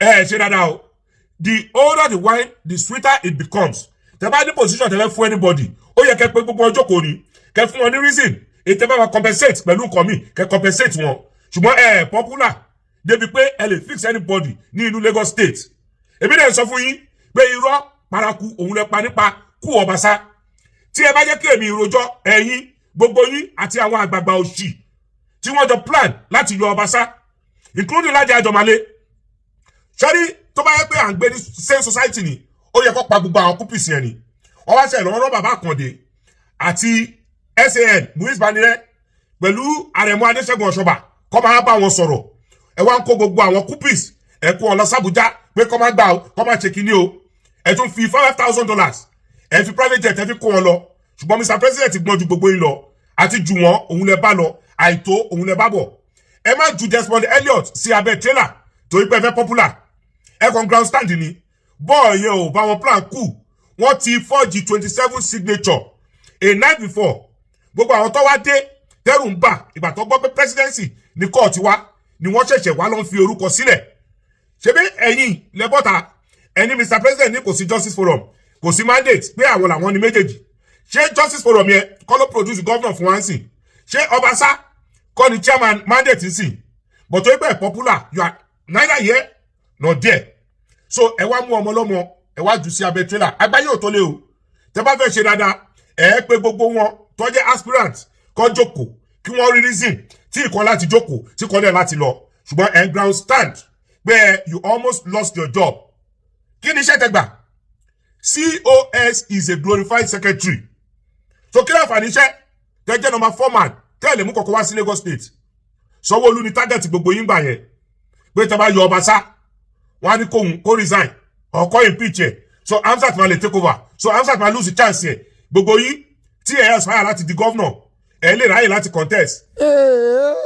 ọ̀rọ̀ tá a rò pé ó ti tán lẹ̀ nígbà tí Desmond ti bẹ̀bẹ̀ ó ní Balogun Eko tún fọ́ lójú mo sì jẹ́rìí báyìí tán bá léèyàn nígboyà ó lè sọ̀rọ̀ ó lè wá padà wá bẹ̀bẹ̀ ṣùgbọ́n yóò sọ tẹnu rẹ̀ bẹ́ẹ̀ rí pa calculation burúkú wọ́n á calculate wọ́n á permutate mathematics division multiplication àwọn tí orí bá kó yọ wọ́n lè yọ wọ́n kó ń pò ṣùgbọ́n wọ́n á sì wà láyé èyí tí wọ́n bá calculate dọ́dọ̀ rẹ̀ pé kó kúkú eliminate ẹ̀ ó báyé lọ́n ti ẹ̀nu o àbí ìṣe gbogbo ọ̀rọ̀ tá a gbọ́ tán ló ṣẹlẹ̀ nígbà ayé Buhari náà rèé nínú aṣọ rọ̀ọ̀kì aṣọ ń ṣẹlẹ̀ láyé olódò rẹ̀ náà àti àwọn kàbá aṣọ olódò rẹ̀ àti yóò gbà fún wọn ni abá àgbọ̀tán ni wọ́n ń fọ́ọ̀jì signature èyí tí Buhari gọ́ra rẹ̀ tí wọ́n fi ba ìjọba Buhari jẹ́ ohun tó súnmọ́ àti olódò rẹ̀ ò gbà ní aya ní ọ̀gá mi ó lè correct lóòótọ́ o àwọn òbá sí ń bẹ̀ o àwọn náà mo níbi tó ti ń gba $5,000 ṣùgbọ́n ẹni tó fẹ́ jẹ mẹ́rin lábàládé iná tí ẹ̀ pọ̀ pé àkó náà fẹ́ lómi chance mo ní ṣùgbọ́n ẹni tó fẹ́ lè kó ń bẹ̀ náà kó náà fò títọ́ sí i. aya ní ọ̀gá mi dey play bí ìgbà tẹ́ ń wá àlàyé láàrin àwọn òkú ni tẹ́ ẹ bá ń wá olótìtọ́ láàrin àwọn politician. ó dé ilé láàfin káde gbogbo rẹ̀ ńlẹ̀ ẹ̀já yà lọ́dọ̀ Isaac Fayose o mọ́ mi tán wọ́n béèrè wípé bóun ìyàwó Fáyọ̀sé ara rẹ̀ ó yà ara rẹ̀ ó dà tán gbàdúrà fún àsẹ̀yìnwá àsẹ̀yìnbọ̀ Fáyọ̀sé ti já mọ̀ wípé òun ti kí ìyàwó òun kó dàárọ̀ pé ó ti jọ́lọ̀ ní pé ó ti sùn láyà olùgbàlà wa náà bá dárò Ọlọ́run ṣàánú wa ó dáa ní ìrìjú ẹ̀ lọ́nà Abala àti Sanawole ní pápápá ẹjẹ́ ń pe àyàwọlé káyàwájú adébẹ̀ náà wà lẹ́yìn olólùfẹ́ wa Abala comment section ààrẹ̀jọ mùsùlùmí àyàwó pápápá ni wá ṣe o. mo mà tún kí ẹ̀yin olólùfẹ́ wa káàbọ̀ sínú abala yín Abala comment section àti Olúyẹmísí Abégúndé ọ̀dọ̀ wọn láti bẹ̀rẹ̀ wọn ní ẹ̀ka alẹ́ òbí no space for Sharia, blasphemy laws, violence, indolence, laziness, Islamic extremism and kidnapping for ransom in Yorùbá land. ó tọrọ àgbà bẹ́ẹ̀ bí ó sì ṣe rí nu ṣùgbọ́n ká mọ̀ wòra wa ràn o àbẹ́ẹ̀ rí àdúrà àwọn èèyàn ọmọ tán jí kó 45 of them wọ́n ti kà wọ́n o ní Ọ̀yọ́ ẹjẹ́ lọ sọ́dọ̀ mọ́mí Yẹmí Ìgè wọ́n ní ó yẹ kí wọ́n máa fi ẹni tí ó bá gbé ìròyìn irọ́ máa jófin ìròyìn wà fún ará ìlú láti mọ ohun tí ó ń lọ ní àyíká wọn kì í ṣe láti máa wá owó fake ìròyìn pọ̀ ju Naija nítorí owó àti láti trend lórí ẹ̀rọ àgbàgbé social media bẹ́ẹ̀ ni táwọn èèyàn tán fi ń gbé ìròyìn kiri nù bẹ́ẹ̀ náà ni ẹjẹ́ lọ sọ́dọ̀ Hajiya Fatima Agbára Òjò wọ́n ní ibà àbòsí náà ní ìrìnlẹ̀ ń ké sí o tí alẹ́ òní á yàtọ̀ tí dájú òní ṣe kó bẹ́ẹ̀ ní kájọ máa yàtà yáyò yáyà bàbá ò mọ̀ fi yàtà sí mọ́ mi ti fi ṣe wọ́n ní òjò wẹ́líwẹ́lí abẹ́mi ni mi ò gbọ́ dáadáa okay now kí ni tí wọ́n okay now yẹn ó jinlẹ̀ mọ́ mi tẹ lọ́ọ̀fù rẹpẹtẹ yẹ mọ́ mi mo rí nǹkan panu náà tẹ́ ẹ fi dá láàrin ó dá ẹjẹ́ àjọmọ́ yàtà lọ lórí ètò bẹ́ẹ̀ náà ni mọ́ mi Teresa Òjó wọ́n ní of course you Fulani have really made a lot of contribution which includes banditry ìpànìyàn ìjínigbé ìwà olè aṣèwòlù kúmọ̀kúmọ̀ but now you have met your Waterloo nemesis having caught up with you henceforth power will forever lead you. ààrẹ olódòdó ò tiẹ̀ ní jẹ́ kán gbóòórùn rẹ̀ mọ̀ bẹ́ẹ̀ náà ni ẹja lọ tààràtàrà sọ̀rọ̀ bá mi Joseph Oyèkànmí ni wọ́n ní Ọ̀gbẹ́ni Bobby Atiku tí ẹ̀ ń wò yẹn Atiku is a failure o mo ṣe bí ẹni tí yóò ṣe ààrẹ nìyí nítorí náà Atiku himself is a criminal therefore there is no room for him in the country kò mọ̀ tí ìsílẹ̀ ẹjọ́ kankan Nàìjíríà tó pè ní criminal wíyẹ accuse ẹni jẹ́ àlọ́sọ́dọ̀ ìbá màámi wọ́n ní àyà Gumi ti sọ̀rọ̀ lórí ICC mi náà sẹ́ẹ̀rí ni o àáfẹ́ lójú lónìí second calabash tí wọ́n rán lọ sọ́run àpáàdì inú iná ìlérò Gumi condemned Nigerian government for collaborating with US. He said US has ẹ̀jẹ̀ bẹ́ẹ̀ ni lọ́wọ́ wọn US is ó sọ bẹ́ẹ̀ pé terrorist nation ni ẹ́. Gumi's days are number bẹ́ẹ̀ ni Gumi days are number ẹ máa rí ẹ̀sìn tó máa ṣe ẹ bá rẹ̀ sì tó máa ṣe torí òun ká lára gan ó dẹ̀ ń sọ síta gan ní ìsìn bẹ́ẹ̀ náà ni ẹja lọ sọ́dọ̀ àtìmọ́ mi Christiana Sheba wọ́n ní Obi ẹ̀kú òpin ọ̀sẹ̀ o a ó ṣe ọ̀pọ̀lọpọ̀ rẹ̀ àmì Obi ọ̀rọ̀ yín kò ní kan lójú àwa olólùfẹ́ yín àmì Èdùmàrè o létí ni mọ́ mi fẹ́ kọ́ mo ti bá yín yí ọ̀rọ̀ wa ò ní kan létí ara wa wọ́n ní ìrètí wípé a máa mú ọkàn sàárẹ̀ ní o Odùduwà nation tètè dé o Mama Sheba Minnesota USA wọ́n tẹ lọ́ọ̀sì a mo rí nǹkan panu ó jiná Toronto náà wà ń bẹ àwọn nǹkan okòrè mọ́ mi yọ yẹ̀yìn mọ́ mi Stella Odele wọ́n ní Ọ̀gbẹ́ni Bobby ẹjọ́ ìjínigbé tó ṣẹlẹ̀ ní Ọ̀yọ́ kò dá o ó kù díẹ̀ káàtó kó má sí ènìyàn tó lè pe emergency number fún reinforcement láti ká wọn mọ́ wọ́n operate fún 1 hour kò dẹ̀ sí àwọn àmọ̀tẹ́kùn nítòsí ó ga o wọ́n tẹ love rẹpẹtẹ sí a mi ò mọ̀nú odó tá a da ọ̀run láyẹn sí o ṣé àwọn ọmọ Nàìjíríà gan mọ̀ pé emergency number kankan wà níbì kan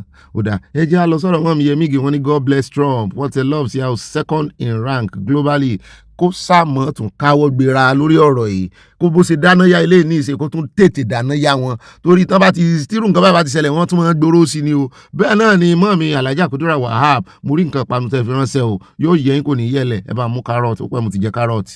mọ́ mi Fúnmilọ́lá Bello wọ́n ní Ọ̀gbẹ́ni Bobby ọkọ wa alálùbáríkà ọmọ Ìwó olódò ọba ọmọ àtẹnigbọ́ ọlọ́wọ́ ọmọ àtẹnigbọ́ rẹ̀ mílẹ̀ ní kí mọ́ mi yọ yẹ ẹyin ká ní mo mórí kì í ní mbà kí n délẹ̀ a kú weekend wọ́n ní a kí àwọn ìyá wa happy birthday to you ma ẹ̀mí gbogbo yín àṣẹ ọ̀pọ̀lọpọ̀ ọdún láyé pẹ̀lú àṣẹ Èdùmàrè àmì Obi love you CSI love you ẹ̀mí náà love yín àyà náà ló ń love yín ó ní ẹ̀mọ́ gbàgbé òun next time bẹ́ẹ̀ náà ni ẹja lọ sọ́dọ̀ mọ́ mi Josephine Aláwìyé wọ́n bú sí jóni o wọ́n mi ń jóni o ẹja jọyìn bá mi fọlọ́n sọ́ta nímọ̀lá mo ti dọ́dọ̀ yẹn wọ́n ní ebi kò tí ì pa El-Rufai àwọn tó fìyà jẹ nígbà tó wà ní gọ́vnà ọpẹ́ ó ń pẹ́ kébi tó yọ ojú rẹ̀ kò ní bọ́nú ẹ̀ Yorùbá nation going back wọ́n tẹ lọ́ọ̀sì àti nǹkan panu yọ yẹ ń bá mi kò ní yẹ ẹ lẹ́ o bá mi ẹ̀ ṣe mo dúpẹ́ lọ́wọ́ yín.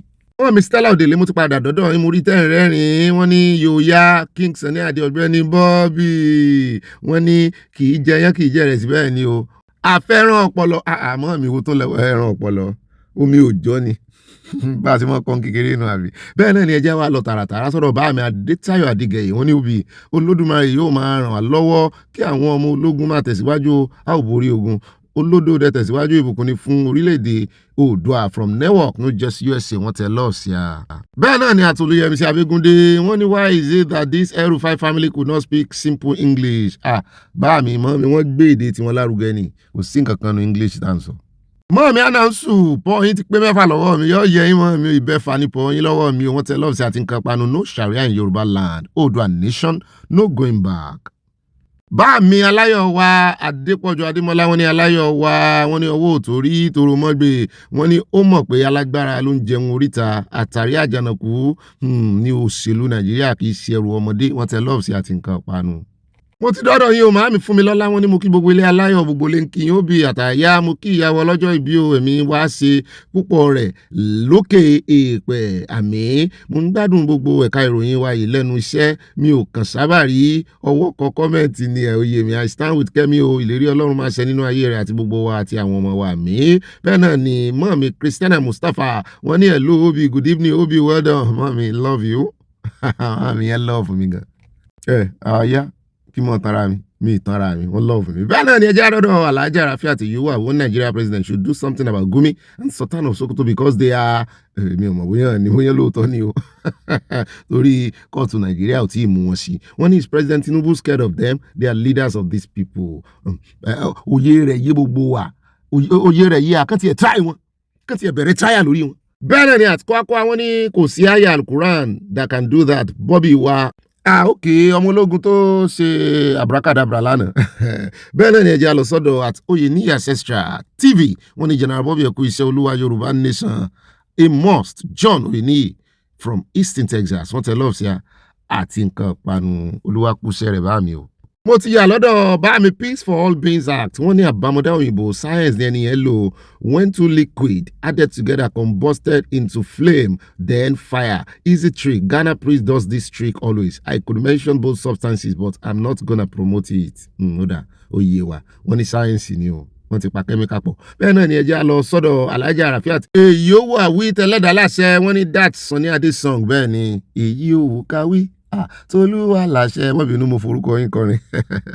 Màámi Comfort Adélẹ́yẹ wọ́n ní ìyẹn náà dá ẹkú àfojúbà Boko Haram rẹpẹtẹ jọ̀wọ́ torí Ọlọ́run ẹ jẹ́ kó dúró lọ́dọ̀ yín o lọ́hùn-ún lókè ọya wọn ni ẹ mọ́ gbé wálẹ̀ Yorùbá wọ́n tẹ lọ́ọ̀sì àti nǹkan panu ẹ̀ ebó náà ti kó 45 lọ́yọ̀ yìí bá ń sọ ti Kwara lọ́jọ́ sí wọn dìde wọn sọ nǹkan kan sí ó dẹ̀ já lọ ìbá màámi mo ti dọ́dọ̀ yín padà wọ́n ní àyà kò yà wá lẹ́nu o wọ́n ní ẹkún tí gbogbo Fúlàní ń sun caliphate àti Kabal structure máa parun àṣẹ́gun elédùà nínú àánú rẹ̀ máa mú àwọn ọmọ aládé kúrò nínú ìgbèkùn ìlú mùjẹ̀mùjẹ̀ yìí lọ sí ilẹ̀ ìlérí ìmúṣẹ wa Oòduà nation tètè dé o bẹ́ẹ̀ náà ni mọ́mí Grace Olùṣòótọ́ wọ́n ní àwọn ìran burúkú tí kò yẹ kí ènìyàn bá tò tí kò yẹ kí á rìn a rí láàrin ẹ̀dá ó kàn jáde fún orí ara rẹ̀ ni wọ́n ti ń ṣe tipẹ́tipẹ́ o Allah wọn tí wọ́n ń sìn náà ló tú àṣírí ọmọ àràrá yìí ó túfó bẹ́ẹ̀ náà ni at Ìdòwú Adékúnlé wọ́n ní Ọ̀gbẹ́ni Bobby ṣẹ́wà alright wọ́n okay wọ́n ní I can't stop laughing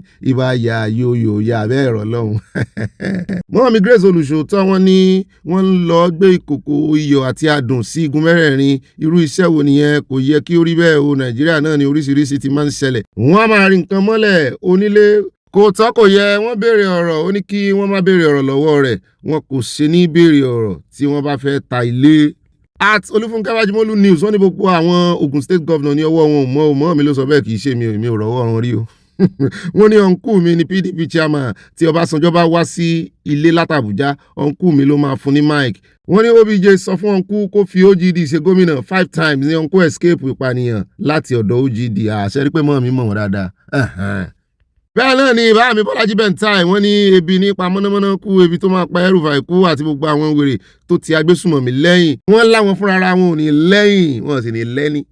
àtọmọlára mọ́ mi ní òbí ìbájú wa débẹ̀ Ọlọ́run yóò máa fún yín lágbára mi akí bàbá wa onírìṣà kó ewu ọmọ tuntun àlejò ayé Ọlọ́run yóò dá àwọn ọmọ sí fún wa mi ọ̀rọ̀ àwọn ajínigbé tí wọ́n wọ ilé ìwé ní ìpínlẹ̀ Ọ̀yọ́ yìí wọ́n ní ó lè má jẹ́ Fúlàní nìkan o wọ́n ní allegedly àwọn tí wọ́n ti mọ́ agbègbè ilé ìwé yẹn dáadáa ni wọ́n darapọ̀ mọ́ ajínigbé ṣe iṣẹ́ náà Ọlọ́run yóò ṣe ìdájọ́ wọn láìláàánú òmìnira Yorùbá ní kíákíá wọ́n fi nǹkan panu ránṣẹ́ sí a láti Canada wọ́n tiẹ̀ ní wọ́n ń gbọ́ ìdí ẹnu wọn wọ́n ní wọ́n ń da lórúkọ mọ́sápá ni wọ́n ń sọ Yorùbá díẹ̀díẹ̀ bí akáyín wọ́n ń sọ Haúsá bẹ́ẹ̀ náà tó ń sọ pidgin bẹ́ẹ̀ náà ni báàmì rábì ọlọ́pàdé wọ́n ní Ọ̀gbẹ́ni tó fa street light tu ó ti ṣe ìlérí fún àwọn ọdẹ ẹgbẹ́ rẹ̀ pé wọ́n á fi iná ọba dènà alẹ́ òní abẹ́ẹ̀rí ọdẹ yàyò bẹ́ẹ̀ náà ni ẹjẹ́ àdọ́dọ̀ mọ́mí Adésọlá Ọládèjì wọ́n ní ṣe bí olè ni òun náà báwo ni kò ṣe ní sọ wípé kí wọ́n fi El-Rufai sílẹ̀ amòkùnsìkà ẹ̀dá ǹjẹ́ ìṣèta ló sọ bẹ́ẹ̀ lánàá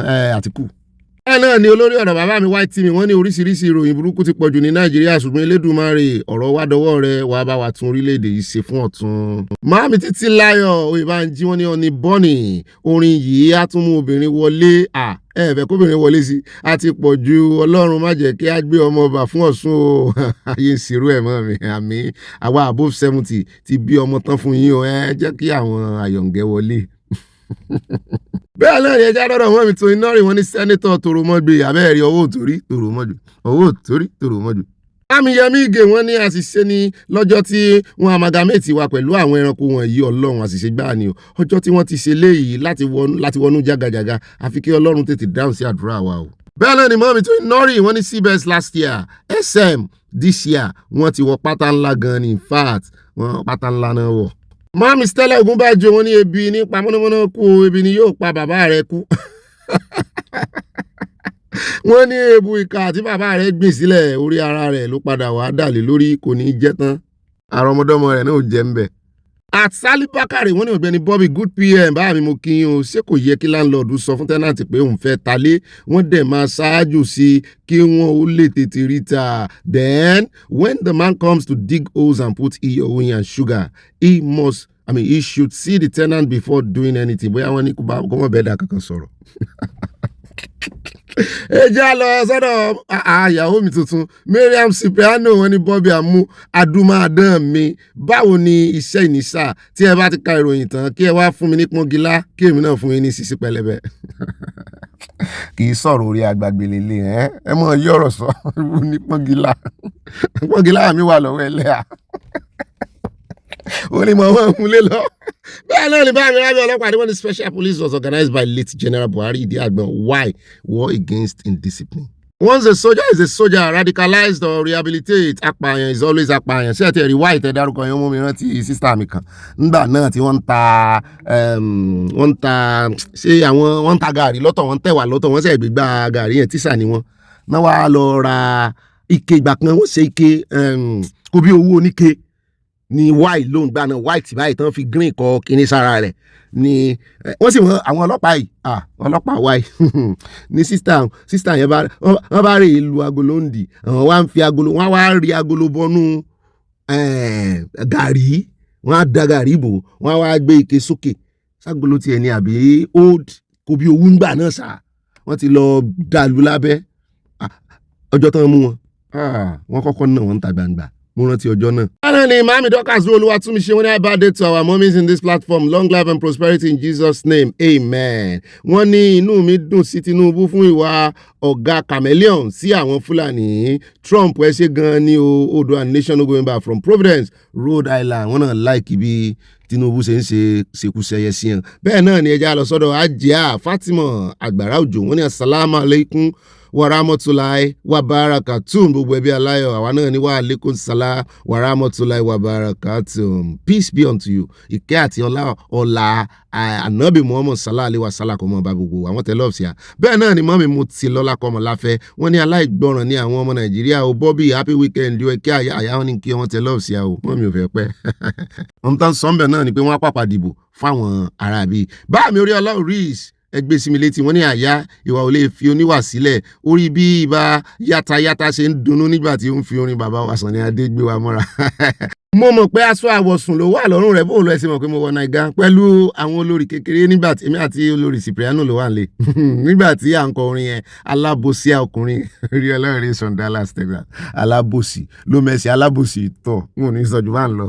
Máàmí Mary Odùnú yìí wọ́n ní Bobby mi tòótọ́ mo dúpẹ́ fún gbogbo ilé o fún àdúrà ẹ̀bùn àti èrò rere tí ẹ gbà sí mi fún ọjọ́ ìbí mi a ò ní wára wa ti àmì ire àtayọ̀ la máa bára wa ṣe àmì mo dúpẹ́ púpọ̀ Yorùbá nation aṣojú wa láìpẹ́ àmì o mọ́ mi ní dúpẹ́ lọ́wọ́ yín o gbogbo ìkíni tẹ́ ẹ fi ránṣẹ́ bẹ́ẹ̀ náà ni ẹja àwọn náà ni wọ́n ní òbí tèmi nìkan àtàyà mi ọ̀wọ́n ibà no space for blasphemy law in Yorùbá land wọn kàn capital letter wọ́n ní mo gbé gbòòsà fún Trump tó bá wa yanjú olórí àwọn agbénipa kó máa lọ bẹ́ẹ̀ Oòduà nation retí rẹ̀ ní kíákíá mọ́ mi tẹ́lọ̀ tí a ti ń kan panu.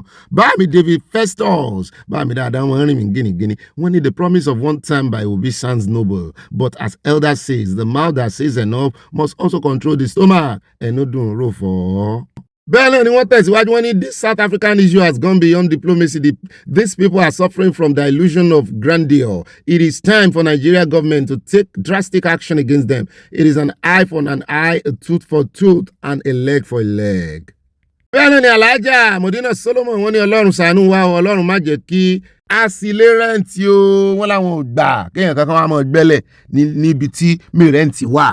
bẹ́ẹ̀ náà ni mọ̀mí lùjẹ̀sà mọ̀mí Elizabeth oníyà wọ́n ní Ọ̀gbẹ́ni Bobby ire àìbákà síwájú the rate that people get kidney problem is terrible in Nigeria wọ́n ní Tadéníkáwò ní orúkọ ọmọ kábíyèsí òní ẹ̀rí bí mo ṣe ń struggle láti rántí orúkọ rẹ̀ no Sharia in Yorùbá land wọ́n tẹ lọ́ọ̀ sí from Texas ẹ bá ń kí dádì mi o. ẹ jẹ́ àyà padà sọ́dọ̀ ọmọ mi Ajia Fatima Agbára Òjò wọ́n ní inshallah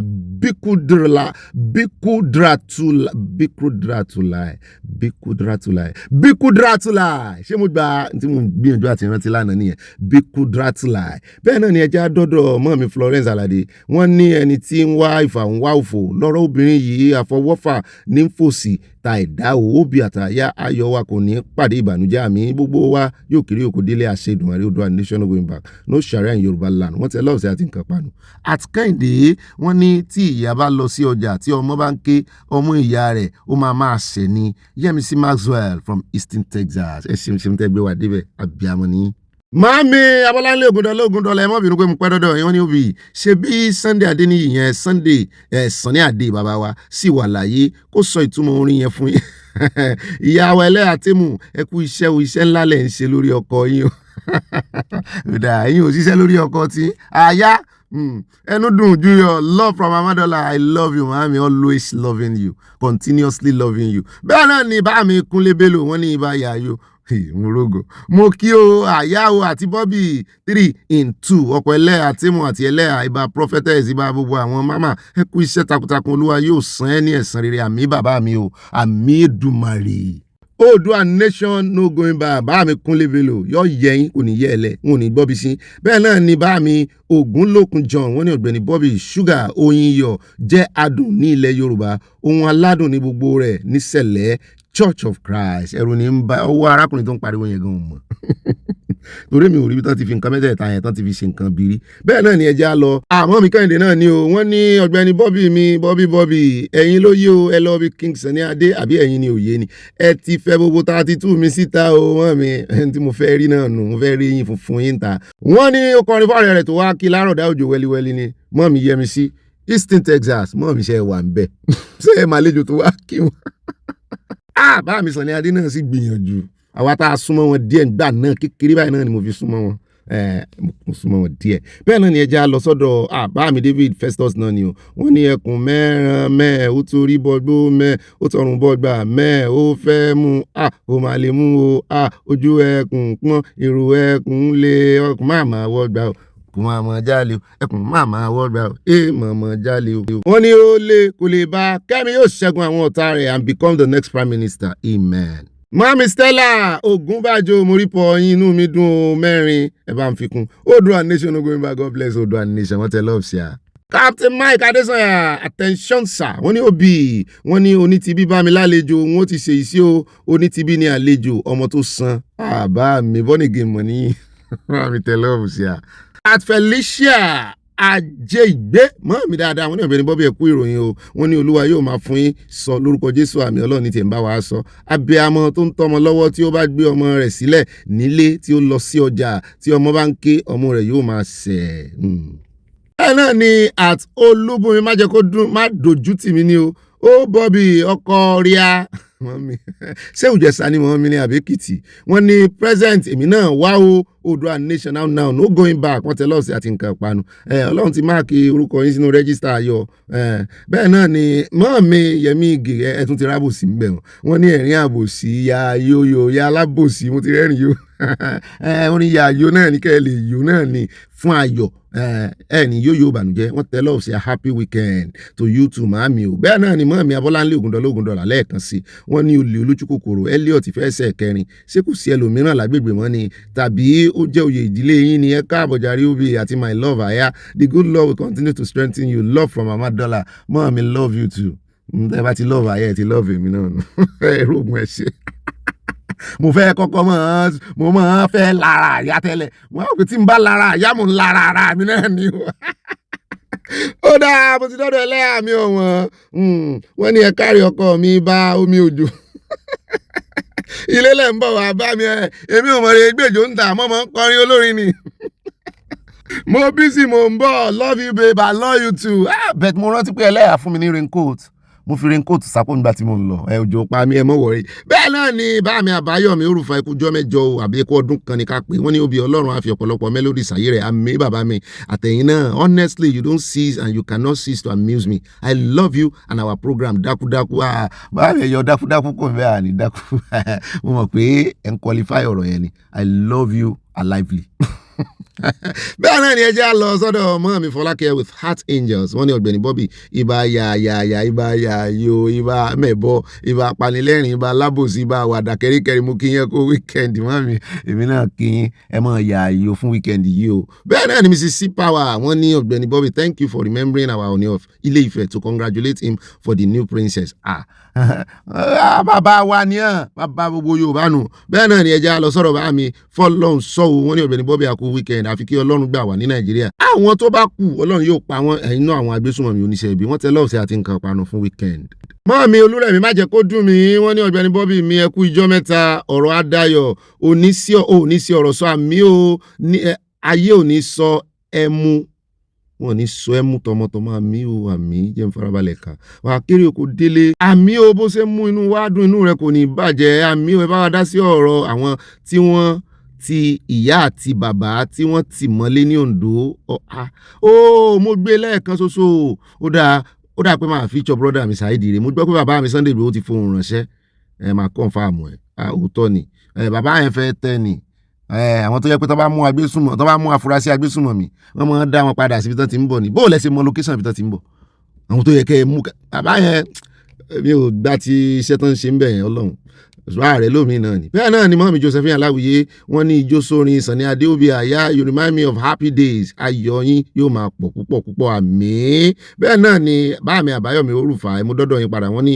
Ọlọ́run Elédùmarè a máa fi ọ̀pọ̀lọpọ̀ ọpọlọ kún your knowledge wisdom and understanding Ọlọ́run Elédùmarè a máa bá yín ṣe àmì o báàmì ẹ ṣeun torí Ọlọ́run lo ẹ̀yin náà fún mi o. Bẹ́ẹ̀ náà ni mọ́mí Tóyìn Adéoyè wọ́n ní Ọ̀gbẹ́ni Bobby tí àǹtí àmújẹ́yìn mọ́mí máa ń mú sí mi lórí ibà Ganusi ibà akéde ìròyìn fún gbogbo ọmọ Yorùbá káàpàtà kùndùsì fún yín àtàyẹ ẹ̀kọ́ ètò Ọlọ́run ní tòmọ́ mi happy weekend to everyone on this platform wọ́n tẹ love sí àti nǹkan panu love we love you too God bless you. Mo ti retí yẹn káàbọ̀ lónìí ọjọ́ ìsinmi ọjọ́ Sunday kọ́lọ́n jọ kó fún wa ní ìsinmi aláyọ̀ nítorí kìràkìtà ayé ìpọ̀ Ọlọ́run kìràkìtà ayé yìí máa papọ̀ jù mọ́ wí ogun níwá ogun lẹ́yìn ọmọ ayé ṣòro bá mi sàn yàrá kọ́ ló kọrin yẹn ó dáa o ẹ wá nǹkan jókòó lẹ wá nǹkan tẹ́wọ̀n sọ̀rọ̀ ìjà lé ní ọjọ́ ìsinmi kẹ́ ẹ wá mọ̀ bá fi ọwọ́ tó bá dilẹ̀ ẹ mọ̀ bá fi pin fáwọn olólùfẹ́ yẹn mọ̀ bá fi share ẹ mọ̀ bá send ẹ̀ torí lẹ́nu ọjọ́ mẹ́ta yìí bí ẹni pé YouTube ti pín gbogbo àwọn olólùfẹ́ wa sí group ni àwọn eléyìí ni ó taari ẹ̀ sí ní bí ọjọ́ méjì yóò wà tún torí inú kọ́mẹ̀ntì mo ti mọ̀ yóò tún wá taari ẹ̀ sáwọn míì group míì ìgbà tó ti pín ẹ mọ̀ bá ń pín ẹjọ́ ẹ jẹ́ àfọgbà yàn gan-an ogun tán fẹ́ mọ̀ hawa mọ́kọ́ náà ẹ mọ̀ bá ń pín ó dá alákọ̀ọ́kọ́ nínú ìròyìn tá àkọ́kọ́ fẹ́ lójú ẹjẹ́ àyà lọ́dọ̀ Galadima níbi tó ti ń pariwo pé APC use electoral act to cripple opposition party mo ní ọjọ́ òun lẹ fẹ́ sinmi ogun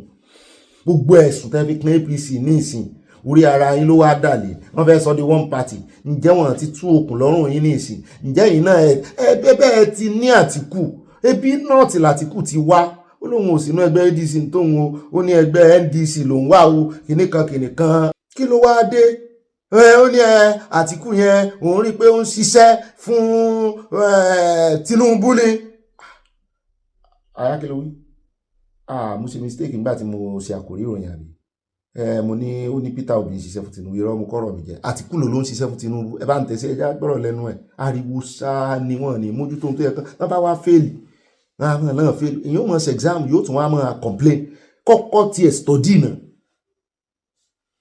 Because Tinubu has destroyed democracy, what he has just done by these ways of generating candidates, he thought he's stifling the opposition because he thought that they are in government in 36 states of the federation. Don't mind the other ones, so they are all supporting, even Abia, Anambra, Bauchi, or Ibadan. Secretly, they tell Tinubu that, sir, just allow us to get our piece of the cake at home. We will support you. Is that not what they are saying? So if they are all 36 governors or 36 states, including the emperor here in Abuja, are all supporting you, why are you afraid of an election? Please. Why? I can't understand. They commissioned a poll by some international companies. One of the results of the poll said that Tinubu will score 18% if the elections were done on that day. And the other one that was so generous to him said he will score 22% as at that time. And I believe that the graph of the popularity of APC and its government is sliding down the hill, not going up. So they will have no chance at all to win any election. The only chance they have is by using you to facilitate chaos in your own political parties in such a way that they can write figures and announce themselves. Can we agree to this? No! Let me tell you, there is no justice in Nigeria.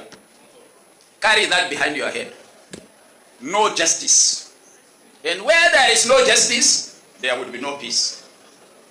I want to say that we can only do justice to ourselves. And we have to force that justice. You know how they manipulate the courts. You know how they manipulate the security. Thank God that now there will be a division even within the security. Now that the man who is helping him to arrest and jail people, his own powers have been cut by 99.9%. I have an interest. I keep on telling people that I'm over 75. I have no business in standing before you and talking to you about these issues.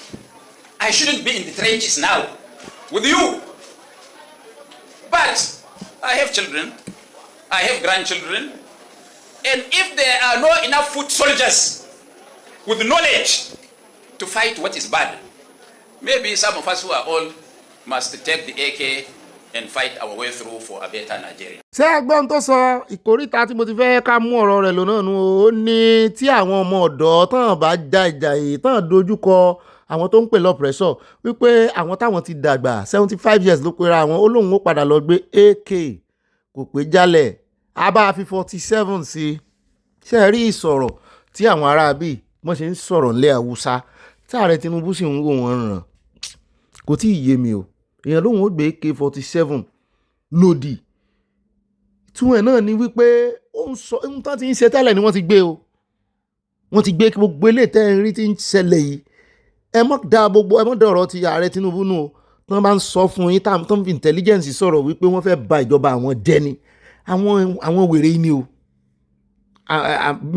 I'm not sorry to say it àwọn wèrè yìí ni o torí eléyìí ó ní ìgboyà débi wípé iṣẹ́ ibi tán bá ṣe ó máa ń padà wá sọ ní bọ̀bọ̀ yìí máàlù yìí ó máa ń padà ẹbọ ń ló padà wá sórí agbágbé tó wá sọ iṣẹ́ tán rán Buhari àwọn ò ránṣẹ́ láti tún Nàìjíríà ṣe ń ló mọ tó lè wà sọ́rùn wàhálà Nàìjíríà tó kó sórí nítorí àwọn ẹ fojú Yorùbá gbolẹ̀ kí ló dé ta ààrẹ olódòdẹ àwọn wo ló yí ààrẹ olódòdẹ ká tán sòtọ́ ọ̀rọ̀ fún wọn mi ò rò pé ààrẹ gbọ́ nípa gbogbo ìsọkúsọ tí Gumi àtẹlẹ́yìn sọ yìí o ọ̀dà a ti ní home security tuntun ẹ gbọ́ ìdí táàrí olódòdẹ fi yan home security tuntun àṣírí ti tú. ó rẹ̀ káàbọ̀ padà ẹjẹ́ wá yà ní ọ̀dọ̀ àwọn ọlọ́pàá ká tó lọ sọ́dọ̀ bọ̀dà Délé Fárótìmí níbi tí àwọn ọlọ́pàá ti ń sọ fún wa wípé èèyàn 18 ló kú lákàtà àwọn o mo ní wọ́n ti confam ròyìn yẹn fún wa o pé àwọn iṣu àpòpọ̀ àwọn èèyàn rẹpẹtẹ o. wọ́n ní the Nigerian Police Force NPF has confirmed the death of 17 police officers following a terrorist attack on the Nigerian Army Special Forces School in Buniyadi, Gujba local government area of Yobe State. wọ́n ní àwọn ọ́fíṣà yìí wọ́n ní wọ́n undergo special operational training when the attacker struck the facility in the early hours of May 8 lọ́jọ́ kẹjọ oṣù yìí tí in what authorities describe as a coordinated assault. àwọn eléyìí lọ sí training ni wọ́n tiẹ̀ tí bẹ̀rẹ̀ sí ní wọ́n dojúkọ kìíní wọ́n rè sí training láti dojúkọ wọn. According to a statement by the Force Public Relations àwọn alábọ̀dé kan sì wà nù àwọn arábì. According to the statement by the Force Public Relations Officer Anthony Placid, the terrorists launched the attack from multiple directions at about 1:15 a.m. lóru, overwhelming parts of the training institution. During the incident, the officers who were undergoing specialized operational training at the institution lost their lives when terrorists launched a coordinated attack. The force also confirmed that several personnel of the Nigerian Army were by while repelling the attackers during the exchange. Àti ẹ̀gbọ́n kankan lẹ́nu iléeṣẹ́ ológun pé àwọn olóṣèlú tí àwọn Nàìjíríà bá ń sọ̀rọ̀ tí wọ́n bá ń tẹ̀ sí iléeṣẹ́ ológun lójú ń gbà mí wọ́n mọ tán ṣe o. Àbáwọn kẹ́dùn o as part of a solidarity visit wọ́n sàsọ wípé commissioner police ní Yobe wọ́n ní wọ́n ti tẹkọ̀ létí ìyẹn Usman Kamfani Jibrin wọ́n ti rè bá wọn ẹbí wọn kẹ́dùn. Ó ti confirm story yẹn fún wa nìyẹn o pé lóòótọ́ ni àwọn ISWAP tán dáná ya wọn bẹ̀ o tó fi lè mú ọlọ́pàá 17 kù. Mọ ya àmì tí ó bá lọ tó sì jẹ́ pé àlejò làwọn ọlọ́pàá lọ́dọ̀ wọn lọ fún training ni àwọn onílé wa ń kọ́. Kí ló dé tí iléeṣẹ́ ológun ò kì í fẹ́ fi gbogbo ẹnu sọ sára ara intelligence àbí ń ló dífáfẹ́lẹ̀ tó ṣẹlẹ̀ náà o tán náà ti pa arákùnrin Balili àbí kí ló kọ rẹ̀ jẹ́ tí Amẹ́ríkà sẹ́yìn náà pa lánàá. Ẹjẹ́ àkọ́kọ́ yà ní ọ̀dọ̀ Gumi níbi tí Gumi ti ń pa láriwo ẹ̀rọ ṣe ká kọ́kọ́ yà lọ́dọ̀ Gumi ẹjẹ́ àkọ́kọ́ yà lọ́dọ̀ Gumi. Wọ́n ní ibi tí Gumi ti ń lálàsì ti ń pa láriwo wípé bí ẹ ṣe pa Almanuki ó ti ẹ̀tún dárúkọ rẹ̀ dílé ni o. Ó sọ wípé terrorists should not be ó sọ wípé kò yẹ kán pa terrorist. Ó ní kì í ṣe ẹni tó lẹ́jẹ̀ lọ́wọ́ ló yẹ kó pa terrorist. Ìwọ tó lẹ́jẹ̀ lọ́wọ́ ń kọ́ ṣé ìwọ ti lọ bá wọn rí kó gbébọn kò nìkan pa ebi fọ́mà ọmọléeṣẹ́ ológun nìwọ náà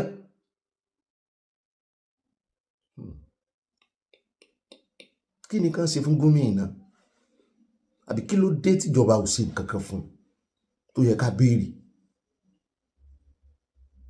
Ó dùn gan nìyẹn o, tẹ́ ẹ bá ti rí tó sáré jáde sọ̀rọ̀ bẹ́ẹ̀ yẹn, kálífẹ̀tì náà ti máa ké báyìí, yóò máa fi láwàní yóò máa fi nu ojú, wọ́n sun ẹ̀jẹ̀.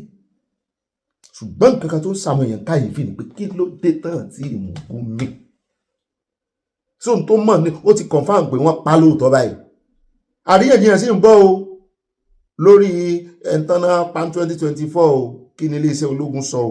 Wọ́n ní Kaduna-based Islamic cleric Sheikh Ahmad Gumi, who advocates dialogue and find amnesty for bandits and terrorists, has said that while it is a religious obligation láti pa terrorists, pé from the religious view wípé they should not be pied by bloodstained hands, pé kì í ṣe àwọn tó lẹ́jẹ̀ lọ́wọ́ bíi ti US, pé òun ti fẹ̀sùn kan US, òun sì ń tẹnu mọ́.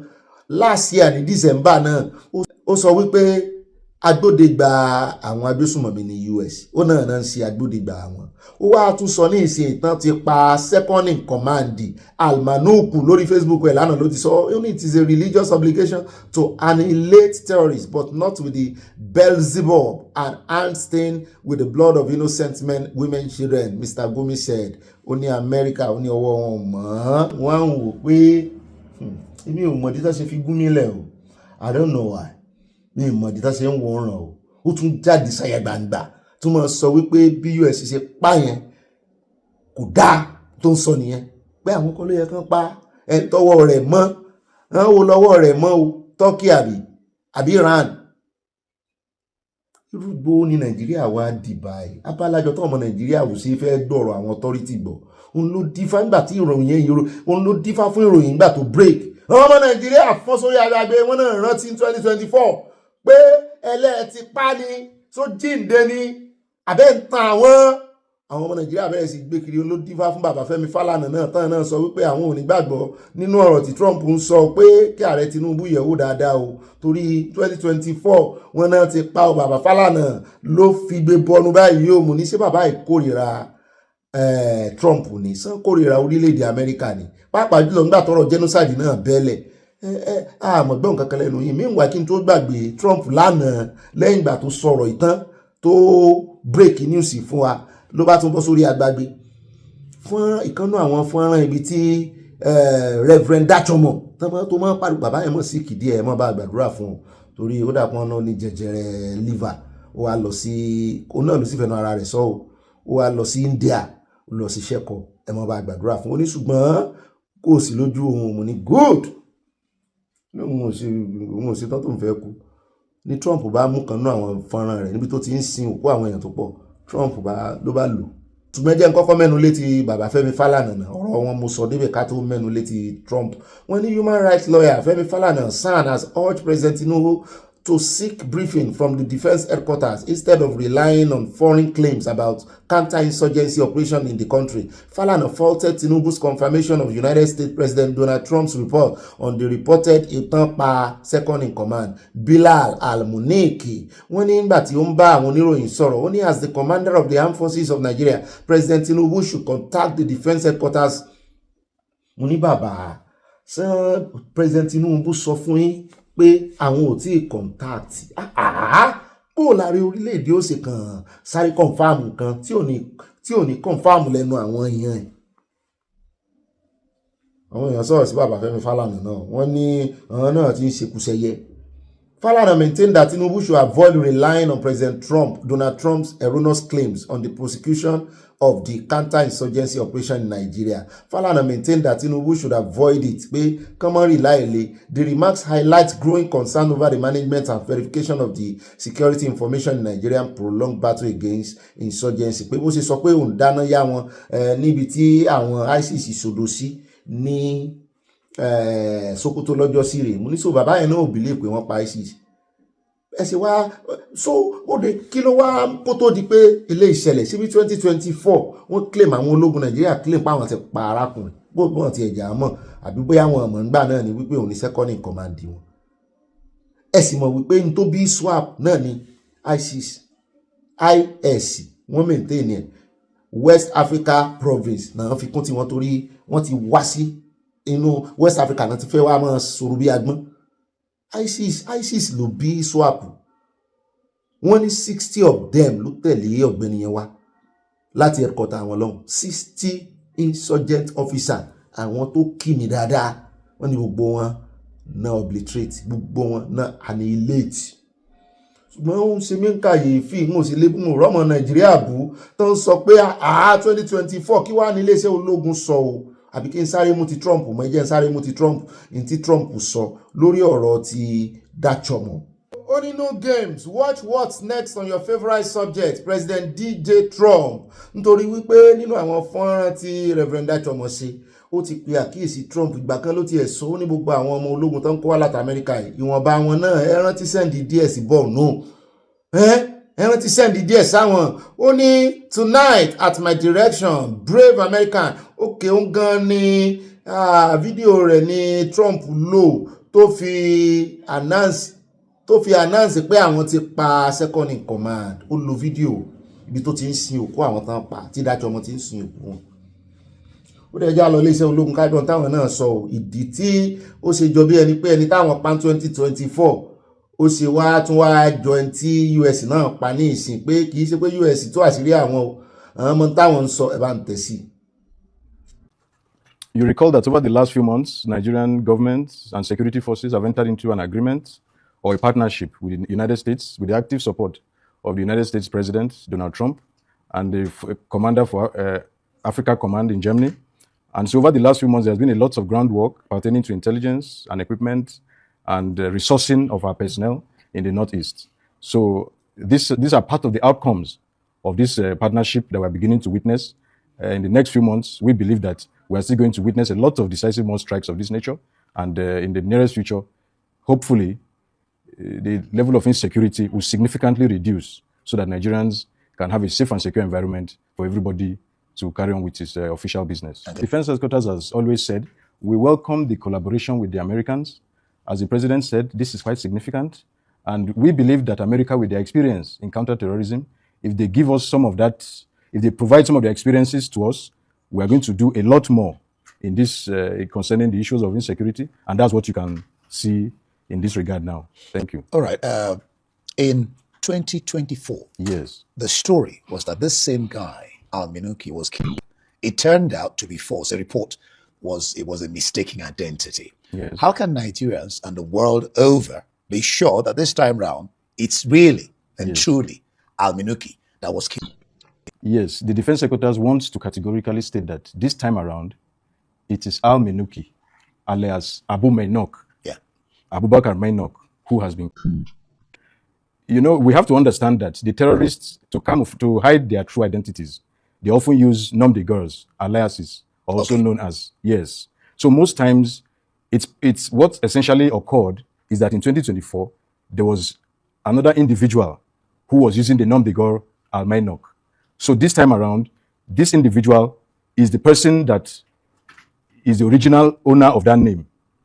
From the intelligence that we have, luckily, the United States especially has followed his antecedents for a considerable number of years. He's currently on the UN, at least until yesterday. Yeah, especially designated terrorist list. He's also on EU list, he's even on Nigerian sanction list. So this particular individual is somebody that the authorities have put out all measures to ensure that he's caught. Luckily, based on our intelligence estimates for the past few months, we're able to identify his precise location, and then the military took the necessary action to neutralize him. And we're learning that no lives were lost. I mean, this operation was carried out, and no personnel of the military on both sides were lost. Yes, no casualties. Yes, on our part, we are happy to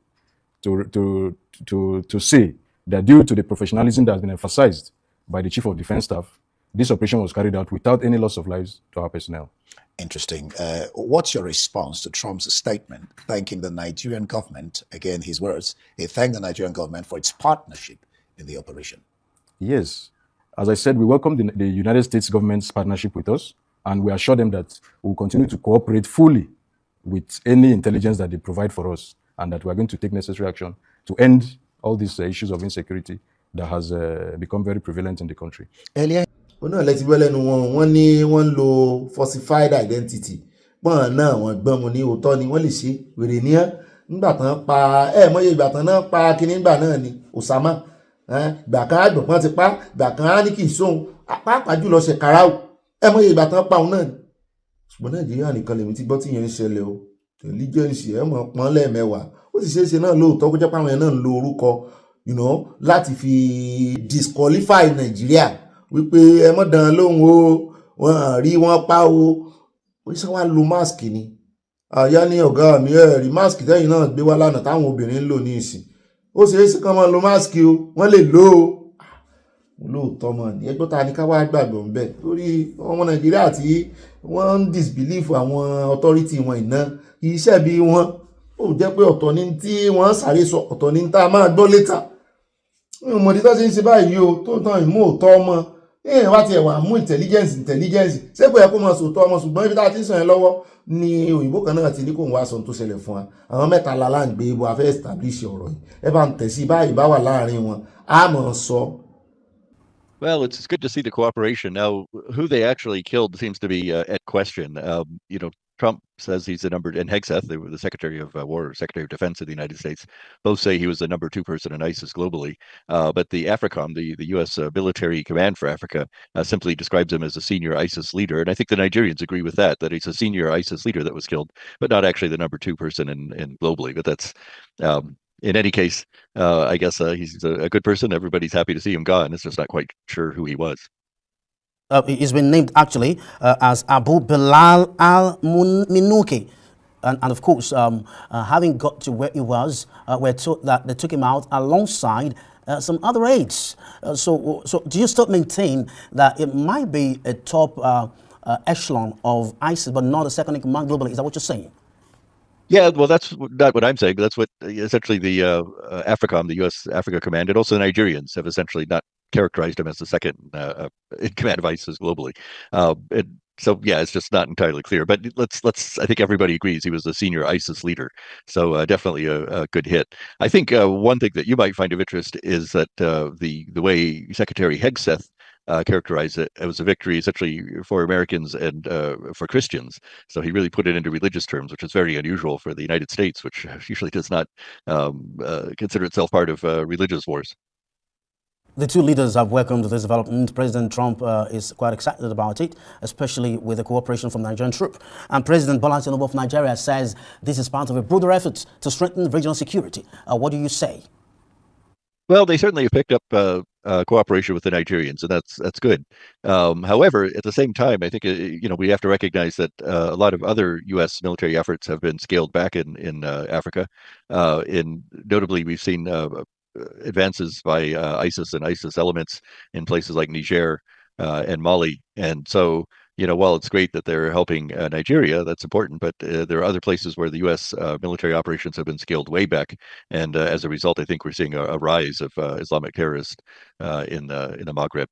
abẹ́rẹ́ ibi tí ọ̀rọ̀ ilé tún pín yẹlẹyẹlẹ sí ohun tóyìnbó tún sọ fún wa wípé wọ́n ní kì í ṣe second in command o globally o wọ́n ní ṣùgbọ́n ìkan lára àwọn alẹ́nulọ́rọ̀ wọn nú ẹgbẹ́ ISIS ni ṣùgbọ́n kì í ṣe second in command wọn ni èyí.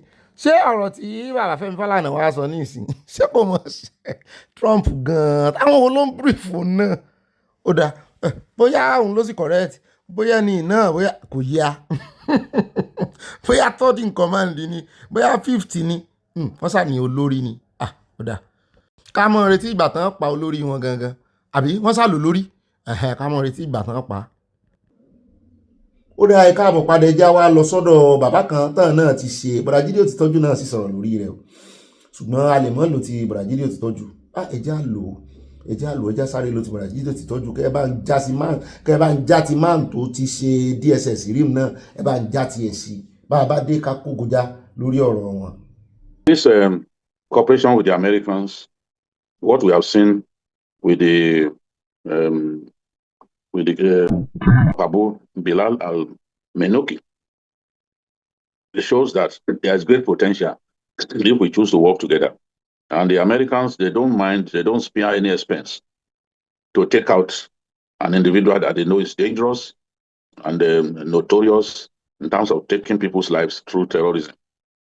This guy, he joined the ISIS in 2016 around August 2016 when the Shekau-led Boko Haram group split into two. There were those of them who felt that Shekau was far too many Muslims than he should. So they didn't like the fact that he was too ruthless and turning against fellow Muslims. In fact, there was a particular case of one of the fighters who went to buy a motorcycle in Fotokol. Fotokol is a town in Cameroon. And when he came back with his motorcycle, Shekau had him executed. How do you execute a man simply because he went to buy a motorcycle? So Abu Musab al-Banawi did not like the situation, and they decided to. ISIS had received so many reports about Shekau's excesses and exuberant attitude, including unnecessary anger and all that. So they decided that, look, a change had to happen. They appointed the young Abu Musab al-Banawi, one of the sons of the late Yusuf, who started the Boko Haram group. And the boy was in his 20s at that time. Well-educated boy, speaks or he spoke excellent English. He's dead now. And they then appointed him. So Abu Bilal al-Menoki was one of the people who worked with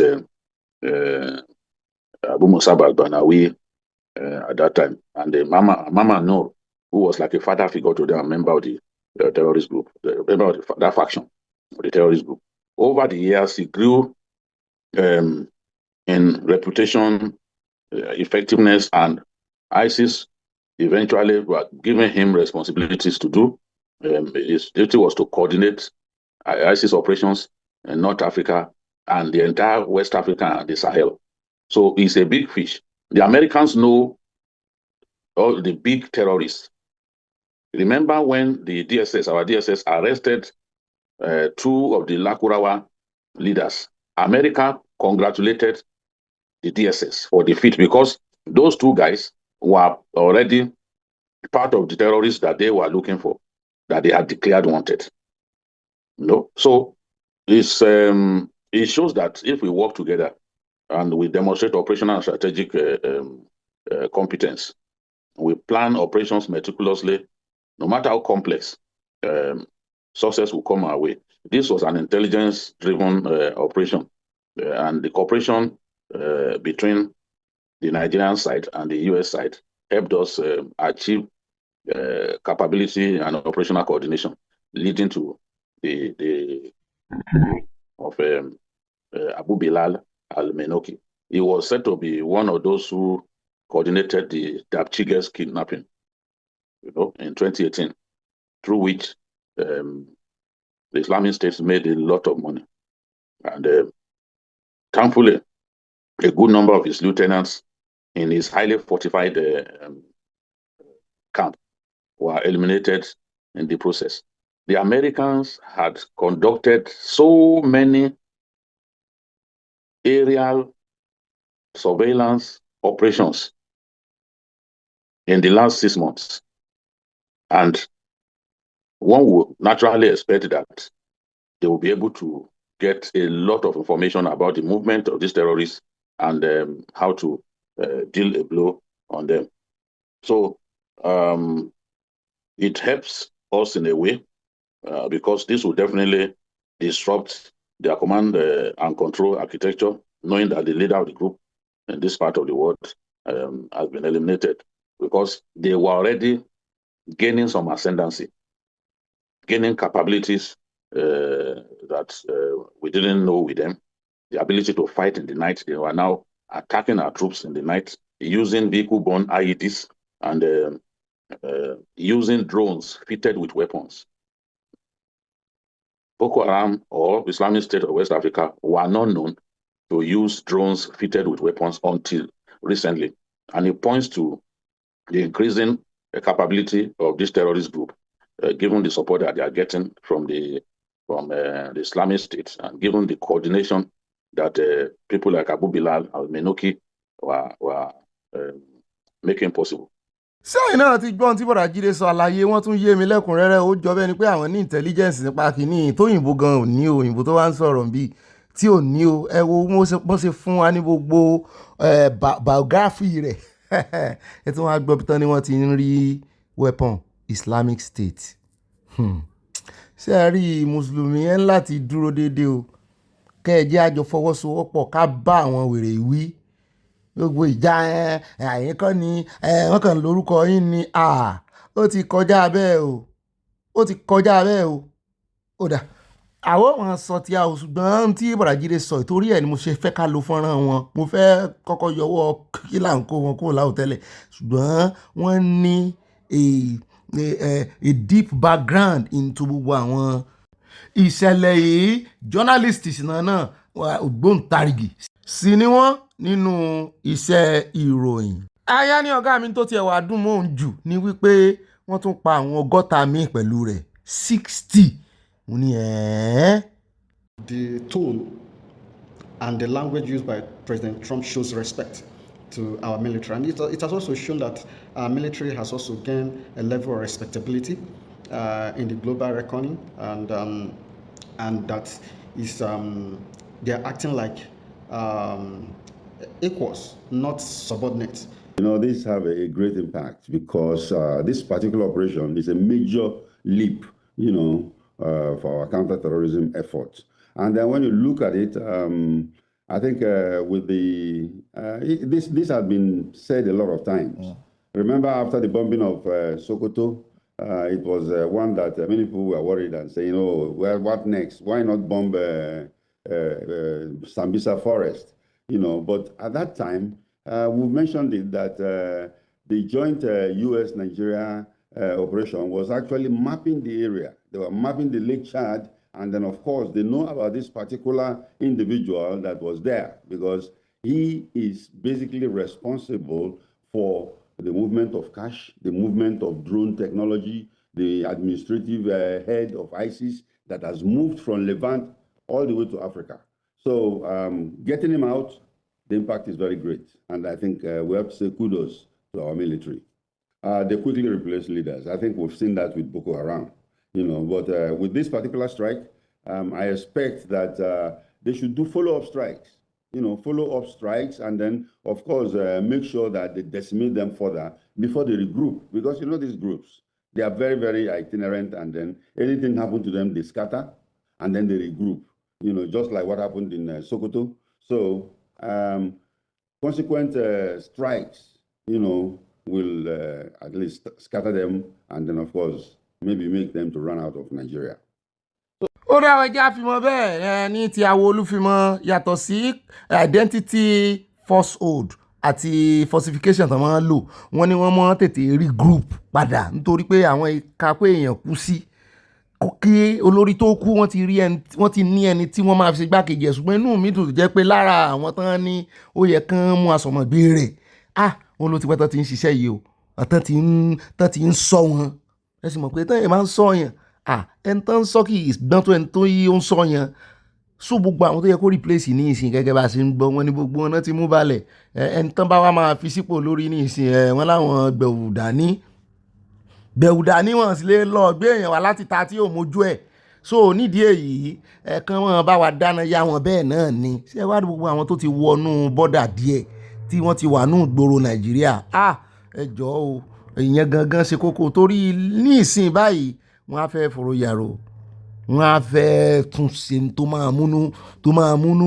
bí ìjọba ààrẹ olódòdó ò sì ràn wọ́n báyìí wọ́n sì ń wọlé kọ́ àwọn èèyàn ẹ jọ̀ọ́ ẹ bá wa mójútó tinú náà tinú ilé.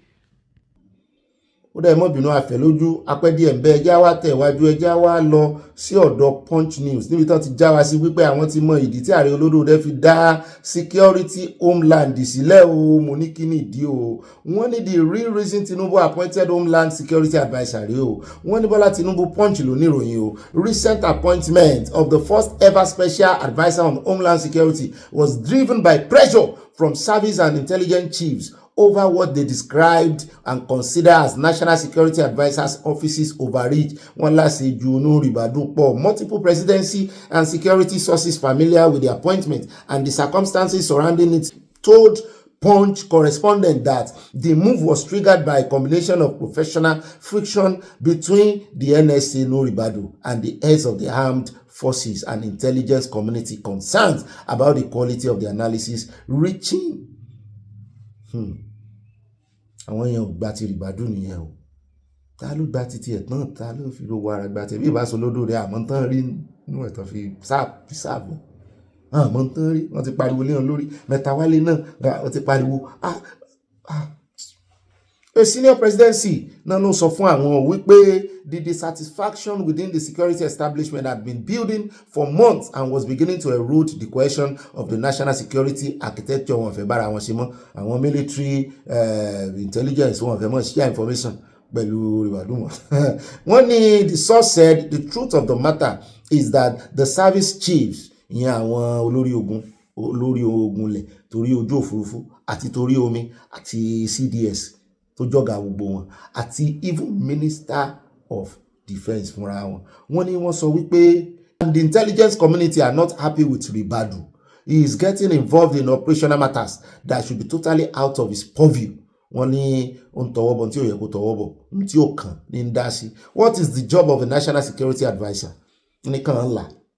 It is to coordinate the security and intelligence agency, synthesizes information and advise the president not to dabble in operation matters of the armed forces, the police or the DSS. Wọ́n ní advice, the capacity of advice ló wà. Wọ́n ní ṣùgbọ́n ilá rẹ̀ ń ga jù onírè lọ. Wọ́n ní the source pointed to what they describe as a structural overreach. Now you have a strange thing that has never happened before. We now have an ONSA tactical team. It is like it has its own command now. Wọ́n ní nínú ní àjọ wọn bẹ̀rù ó tún wá ní ONSA tí ò ṣẹlẹ̀ rí náà ní team ó ní àwọn officers. Tí tó yẹ kì í ṣe látọ̀dọ̀ àwọn ọ̀tẹlẹ̀múyẹ́ o, látọ̀dọ̀ tí ẹ ní o, ONSA náà wá ní àwọn tí ń wọṣọ. Kí ni àwọn DSS wà ń bẹ fún? Kí ni àwọn ọ̀tẹlẹ̀múyẹ́ tí àwọn military kí ni wà ń bẹ fún? Tí wọn náà tún wá dá kíní lẹ̀ tẹ́wà àwọn gbé ìgbésẹ̀ bó ṣe wù yìí. Only you will now hear of an ONSA tactical team going on the street. You don't run a command. You don't run a military formation. That means dabbling in operational matters. Oh, run command, oh, run military operation. You are just in the capacity of advising. Ìwọ ni wàá máa collate, ni wàá máa jẹ́ kí iṣẹ́ àwọn kó dán mọ́rán. Pé iléeṣẹ́ ológun sọ báyìí o, àwọn military intelligence wọn. Bẹ́ẹ̀ náà ni DSS. Ẹ wá ẹjọ́ fọwọ́ ṣiṣẹ́ pọ̀ wọ́n ní tó wà fún nìyẹn. On May 11, 2026, Tinubu approved the appointment of Major General Adeyinka Fadewa. You see Fadewa náà pé o. Fadewa lè rí tán kọ. The special advisor on Homeland Security. The appointment was announced in a circular signed by the Secretary to the Government of the Federation, Senior Senator George Akume. Wọ́n ní ìdí tó ṣe jẹ́ wípé retired Major General náà lónìí yẹn. Wọ́n ní ká lọ wo Ribadu. Wọ́n ní retired police officer and he was once a police officer. Mo ní ṣe lóòótọ́ wọ́n ní bẹ́ẹ̀ ni. Retired. Ebi bàkan ẹbọn ló ẹ̀ di kíní EFCC. He was once a retired police officer. Wọ́n ní so ẹni tó tún jù lọ náà fi ṣe homeland. Mo ní ṣe tẹ́ wá sọ fún wa ní ìsìn ni pé homeland security tún ju ti kíní lọ. Wọ́n ní ká mọ̀ wò ẹnu mi kọ́ ẹnu àwọn kọ́lá láti gbọ́. Wọ́n ní the service chiefs and the intelligence chiefs are tired. Àwọn ọmọ Nàìjíríà ń bú àwọn gbogbo ẹ̀ kàn já sí kólóbá ni. Kí ló dé? Mo rí bóyá ti rí pé ń gbàbọ̀dé fáwọn. Wọ́n ní they believe that there is this sense that he is a policeman, that things has always been there. Military guys don't particularly have regard for police people coming to handle serious security issues like this. He added, but the new advisor is a retired general and is very likely senior to the current service chiefs. In fact, gan ó tún lè senior àwọn service chiefs wà bẹ́ẹ̀ ní ìsìn. Tó jẹ́ pé ó ti kọ́ wọn rí ọ̀gá ló jẹ́ sí ẹ̀ngbà náà kó tó rí pórí tàyà.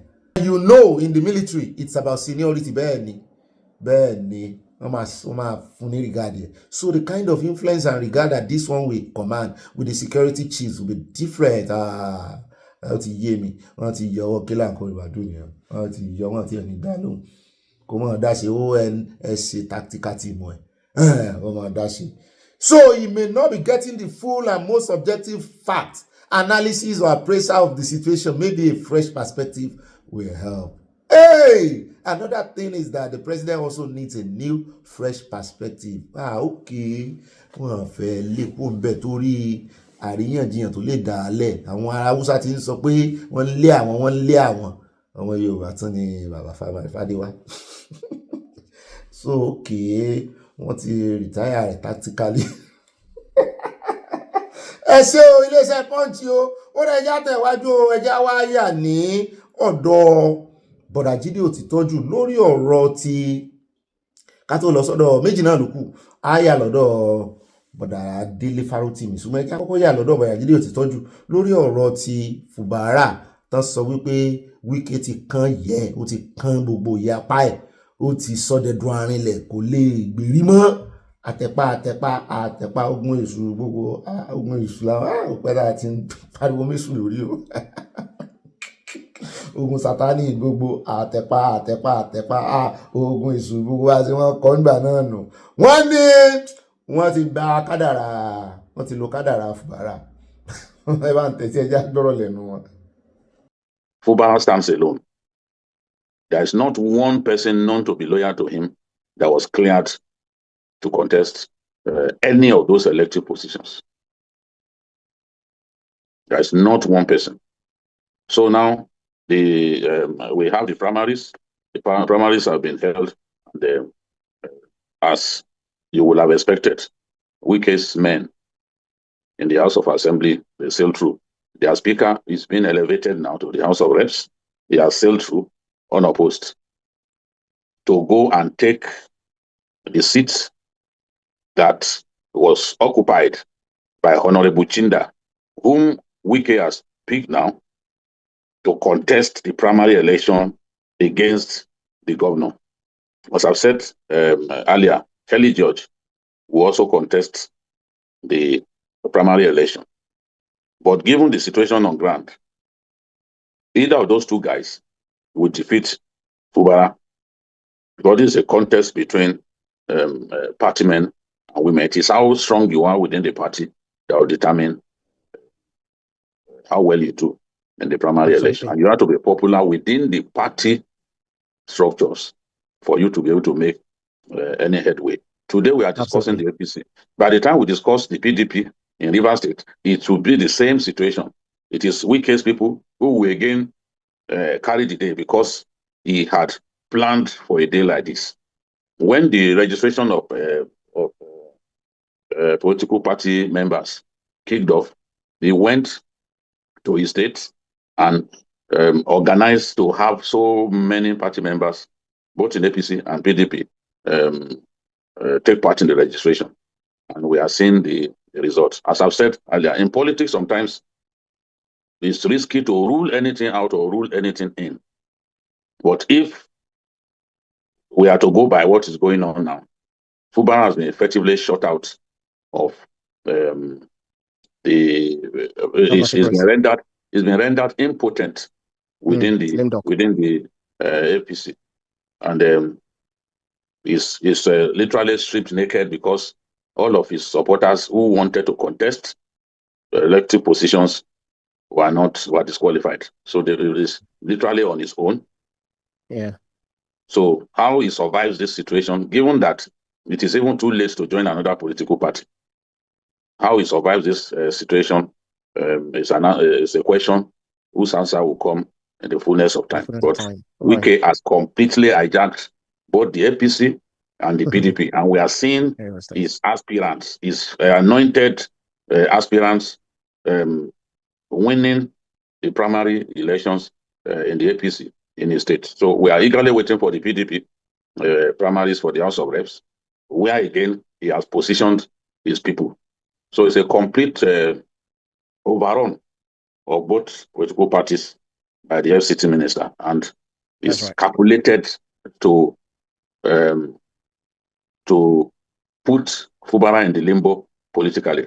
Ó dá káàbọ̀ padà nílé ìyá lọ́dọ̀ èèyàn kan tó pera rẹ̀ ní leader of South Africa diaspora tó ní gbogbo ohun tí ò sí ọmọlẹ̀ ń sọ pé rádaràda ni wọ́n represent dáadáa àwọn gan-an sọ rádaràdà ẹ má bínú nínú àkórí ìròyìn láti mẹ́nubà àbí kí n sáré ka díẹ̀ mbẹ́ ni ọ̀rọ̀ tán sọ yóò mọ̀gbọ́n wà kò ní ìdí kàkà mọ́ wọ́n ń bú òsì ọmọlẹ̀ ní wípé kí òsì ọmọlẹ̀ gbẹnu ara kó gbẹnu ẹ̀ dákẹ́ wípé kò mọ the real picture of things báwọn méjì tán náà pa kèjì sáré ka the president of the association of Yorubas in diaspora ẹ mọ̀ jẹ́ nǹkan kínní South Africa Dr. Olusola Ogbeni has asked the senator representing Edo North Adam Oshiomhole to desist from making what he described as false claims over recent xenophobic tension in the country. But South Africa làwọn wà ń tà àwọn Oshiomhole are doing his àgbọ̀gbọ̀n tí Oshiomhole sọ. However, Ogbeni in an interview ó ní n tó Oshiomhole sọ is not a true picture. Wípé àwọn méjì tán náà pa yẹn pé kì í ṣe nínú rògbòdìyàn kìíní iná ti pa àwọn ọmọ ní wọ́n ní òótọ́ làwọn somebody like Oshiomhole should have contacted the mission to get first-hand information especially on the aspect of bọ́n ṣe pa ọmọ Nàìjíríà because during the latest protest no Nigerian was kpai.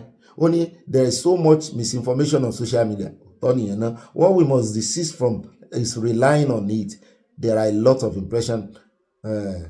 Ojú ayé ni bọ̀dá ń sọ ẹmọ́jà àkàjáre ojú ayé ni bọ̀dá ń ṣe jàre ojú ayé ni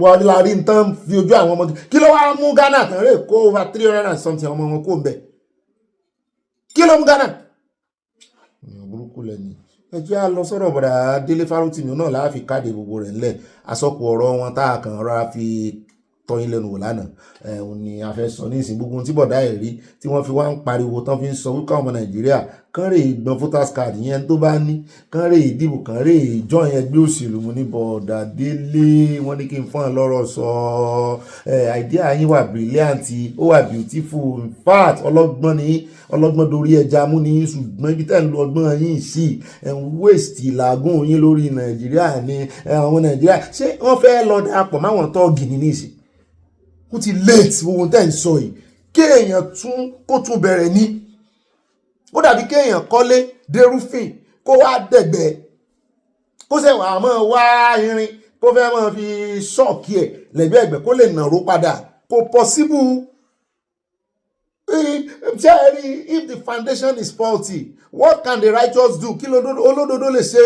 Mo fẹ́ sọ̀rọ̀ lé ọ̀rọ̀ wọn ni mo fi ń ṣe atótónu tèmi wájú o torí àwa ti mọ̀nà iye iná rárá kò yí padà Yorùbá nation lọ́nà iye náà tó ń lọ sílẹ̀ òmìnira. That is the solution. Pátápínra ènìyàn bọ̀dá yóò kàn fẹ́ làmọ́lẹ̀ ní gbélé ẹ̀ fún waste time ní ẹ tún fi ń discard ọmọ Nàìjíríà sí ni ẹ jẹ́ kí olúkálùkù ká lọ di bí tí problem yẹn wá gangan ká dẹ̀ wá ojútùú sí i lè tẹ́ tún ṣe láàrin yóò tún waste time kéèyàn ní káàdì voters card bẹ́ẹ̀ lọ kí ló fẹ́ fi dá lára voters card tó fi ń gbowó ní tó fi exchange fowó káàkiri àbẹ́ẹ̀rí báwọn ẹ̀ ṣe ń pín owó ní tó ń gbowó àbẹ́ẹ̀rí ti Obi Cubana chief priest Obi Cubana pẹ̀lú bó ṣe pín owó tó ẹ bá ń tẹ̀sí ẹjẹ́ àdúrà lẹ́nu bọ̀dà Délé kí wọ́n ṣàjọ ẹlẹ́ẹ̀dẹ́pẹ̀ẹ́dẹ́. If you think you are too big for politics, MC Oluomo will be your next governor. Mushroom picking will govern your state if you continue to exclude yourselves. So I beg you, those of you who have an estranged relationship with your PVC, go and make up with your PVC. Stop the quarrel.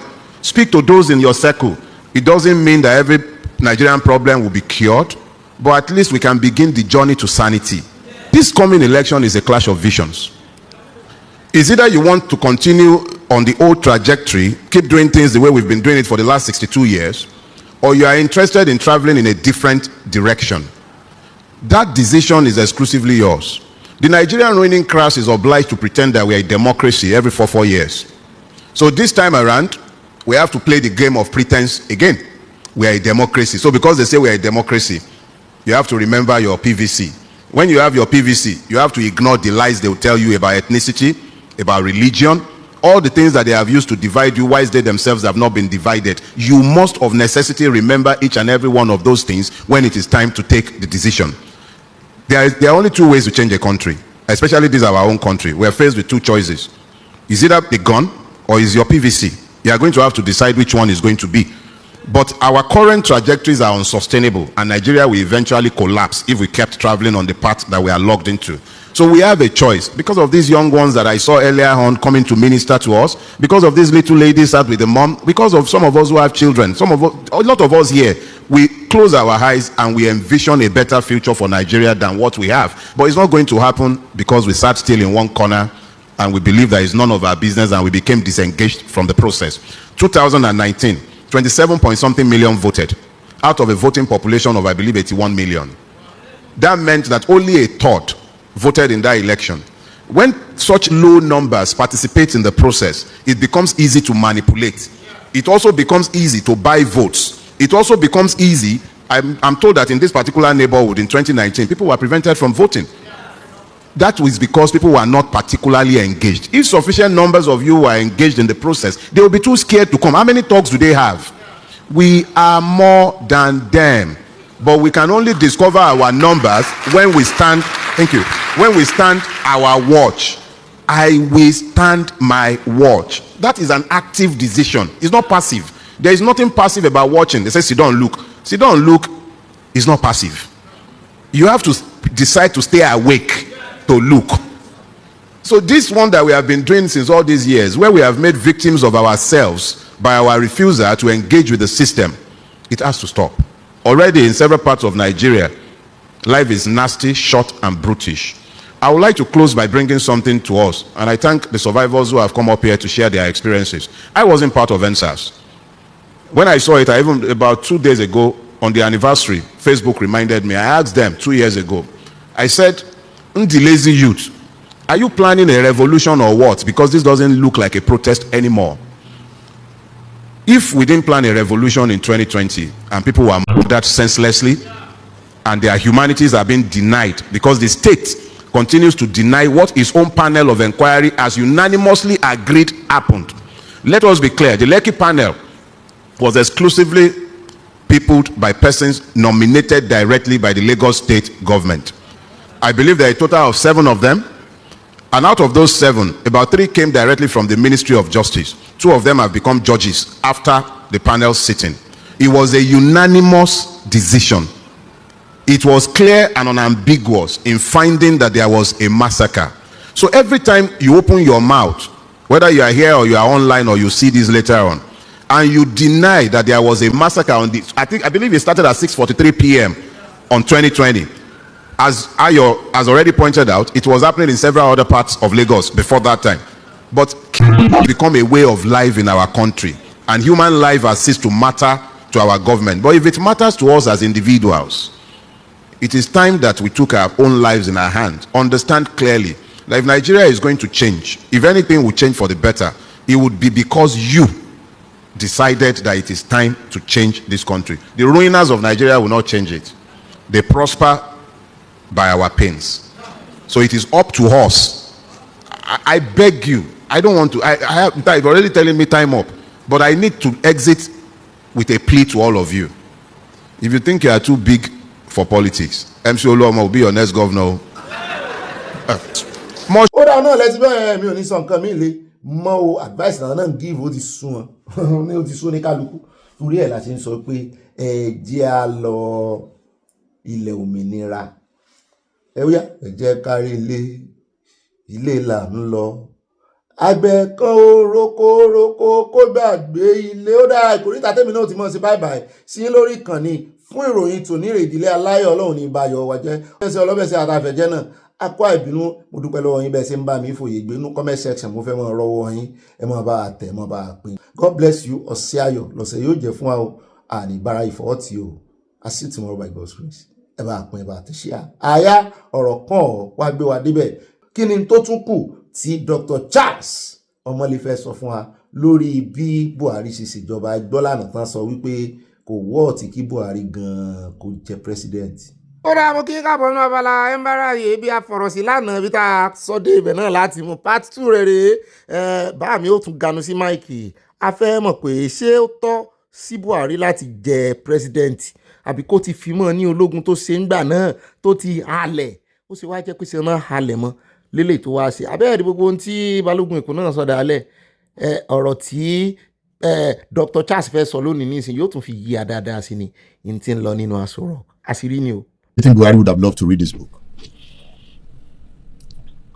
I felt that the people that spoke to me would have been more guarded if Buhari was alive. Including his children? Including his children. And his wife? His wife. Did Aisha reveal too much? There are quite a lot of things Aisha revealed that I didn't put in the book. Is Aisha angry? She's angry that, yes, she's angry with the cabal. If you ask me, yes, she's angry with the cabal. Is this the anger of Aisha?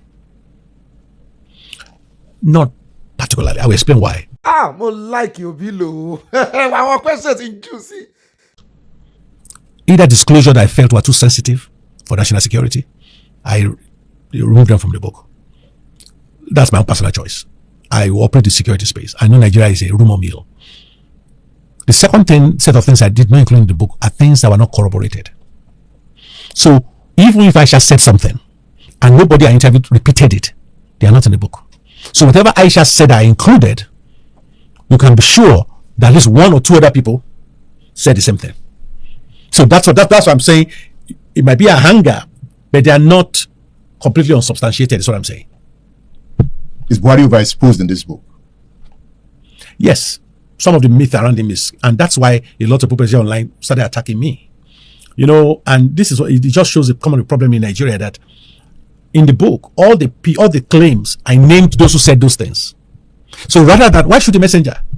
If you felt that the Buhari did it and you didn't like it, take it up with the person that said it, not with the person that reported what was said. If you did not report it, we won't know. Exactly. Well, I mean, so it's not me. You cannot run away from the fire. I'm not running away from the fire. I'm just saying that people vented on me, and partly it's also because Buhari was a bit demystified. He was demystified, not a bit. He was demystified in the book because people felt, in terms of his personal integrity, in terms of his not stealing, not being whatever, those are true from till he died. The picture of him with that toothpick now makes sense. After reading the book, no, that should have been the front cover. Don't you think so? That would have been too more of a caricature. I know people who went to meet Buhari after he left office and they said, look, this is wrong, this is wrong, this is wrong. And Buhari said, look, I've tried my best. I can't keep myself. And I also heard that when Tinubu got there was some initial move to go after the cabal. That it was Buhari himself that pleaded for them. Tinubu wanted to go after the cabal. That it was Buhari that pleaded that, they people who are still close to him, that they should leave them. And Tinubu left them. That's what I was told. I hope the next president will leave Tinubu cabal. Buhari ti kú nísìnyí, gbogbo àwọn cabal yẹn ló ń dì pẹ̀lú wọ́n lè mọ́ ti jẹ gbogbo wọn ọ̀bẹ tí wọ́n á jẹ yẹn wọ́n ń su. Àbẹ́ẹ̀ rí àwọn cabal àti Balogun Eko náà dárúkọ. Ẹ̀jẹ̀ àmọ́ ìgbádùn ètò bọ̀. Túnmọ̀ ṣeé ṣe kí ti abala ẹ̀mbáráyè Èkó ní part 3 o. A lè mọ́ lè lò tán lónìí o. This country, in fact, some of those cabal felt that they were better than Buhari, that they should have been the president of Buhari, and they did not respect him. They did not respect him. So they did all that. But what I can answer with all the information I got during the book is why it appeared Buhari was emasculated. Why it appeared he knew this. For example, take the issue of bugging of his office.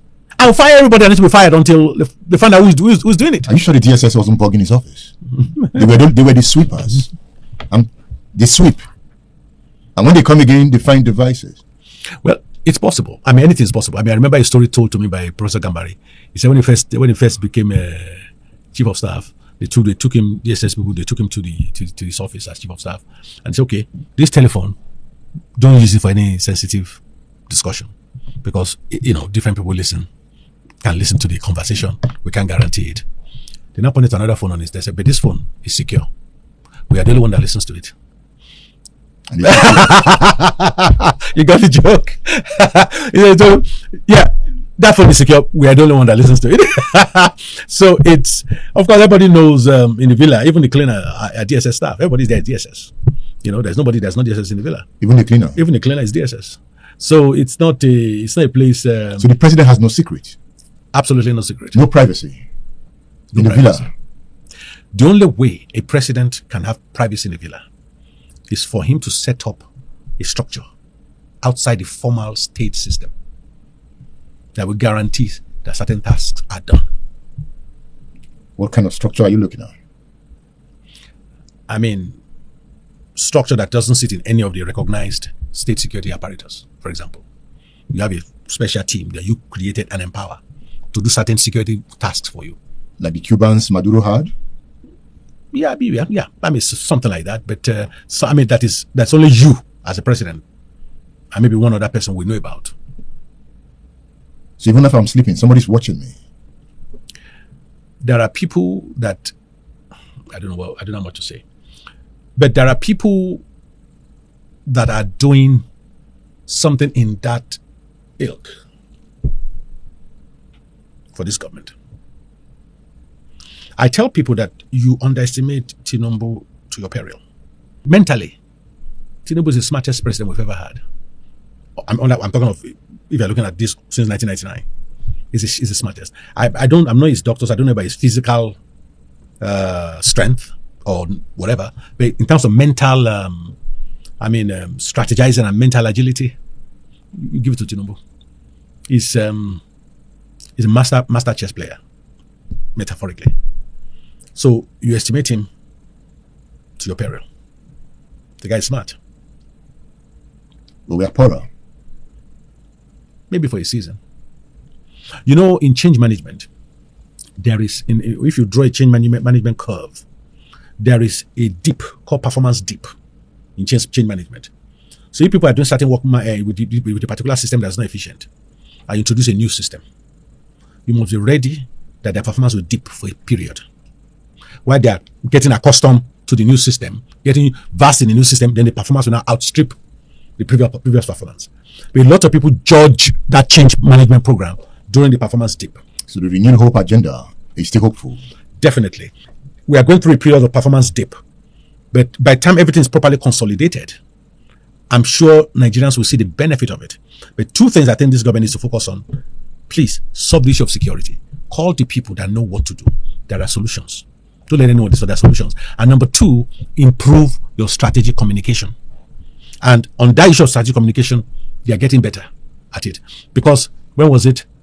Even as of last year, you know, a lady who kind of sews clothes for my wife came and said, oh, she needed help. Her sister had just got admission to Unilag, and the viscous fee, I think sister is in year 1. Then I said, have you heard of the student loan, whatever they call it, student loan fund or whatever it is? She said, no, she doesn't know it exists. So I sent her the links. I saw her a few days ago. She told me the sister is not in the second or third year, I'm not sure. And she was thanking me that the student loan has cleared all her school fees. So which means as of last year, there are people who didn't even know that fund exists. So that's an example of what I'm saying between good things government is doing and lack of awareness of it by the population. So it's possible that people are suffering for things that the government are provided solutions to because they are not aware of that solution of the government because it's not properly communicated. And that is the problem. That when we are talking about communication, you know, who are you actually communicating with?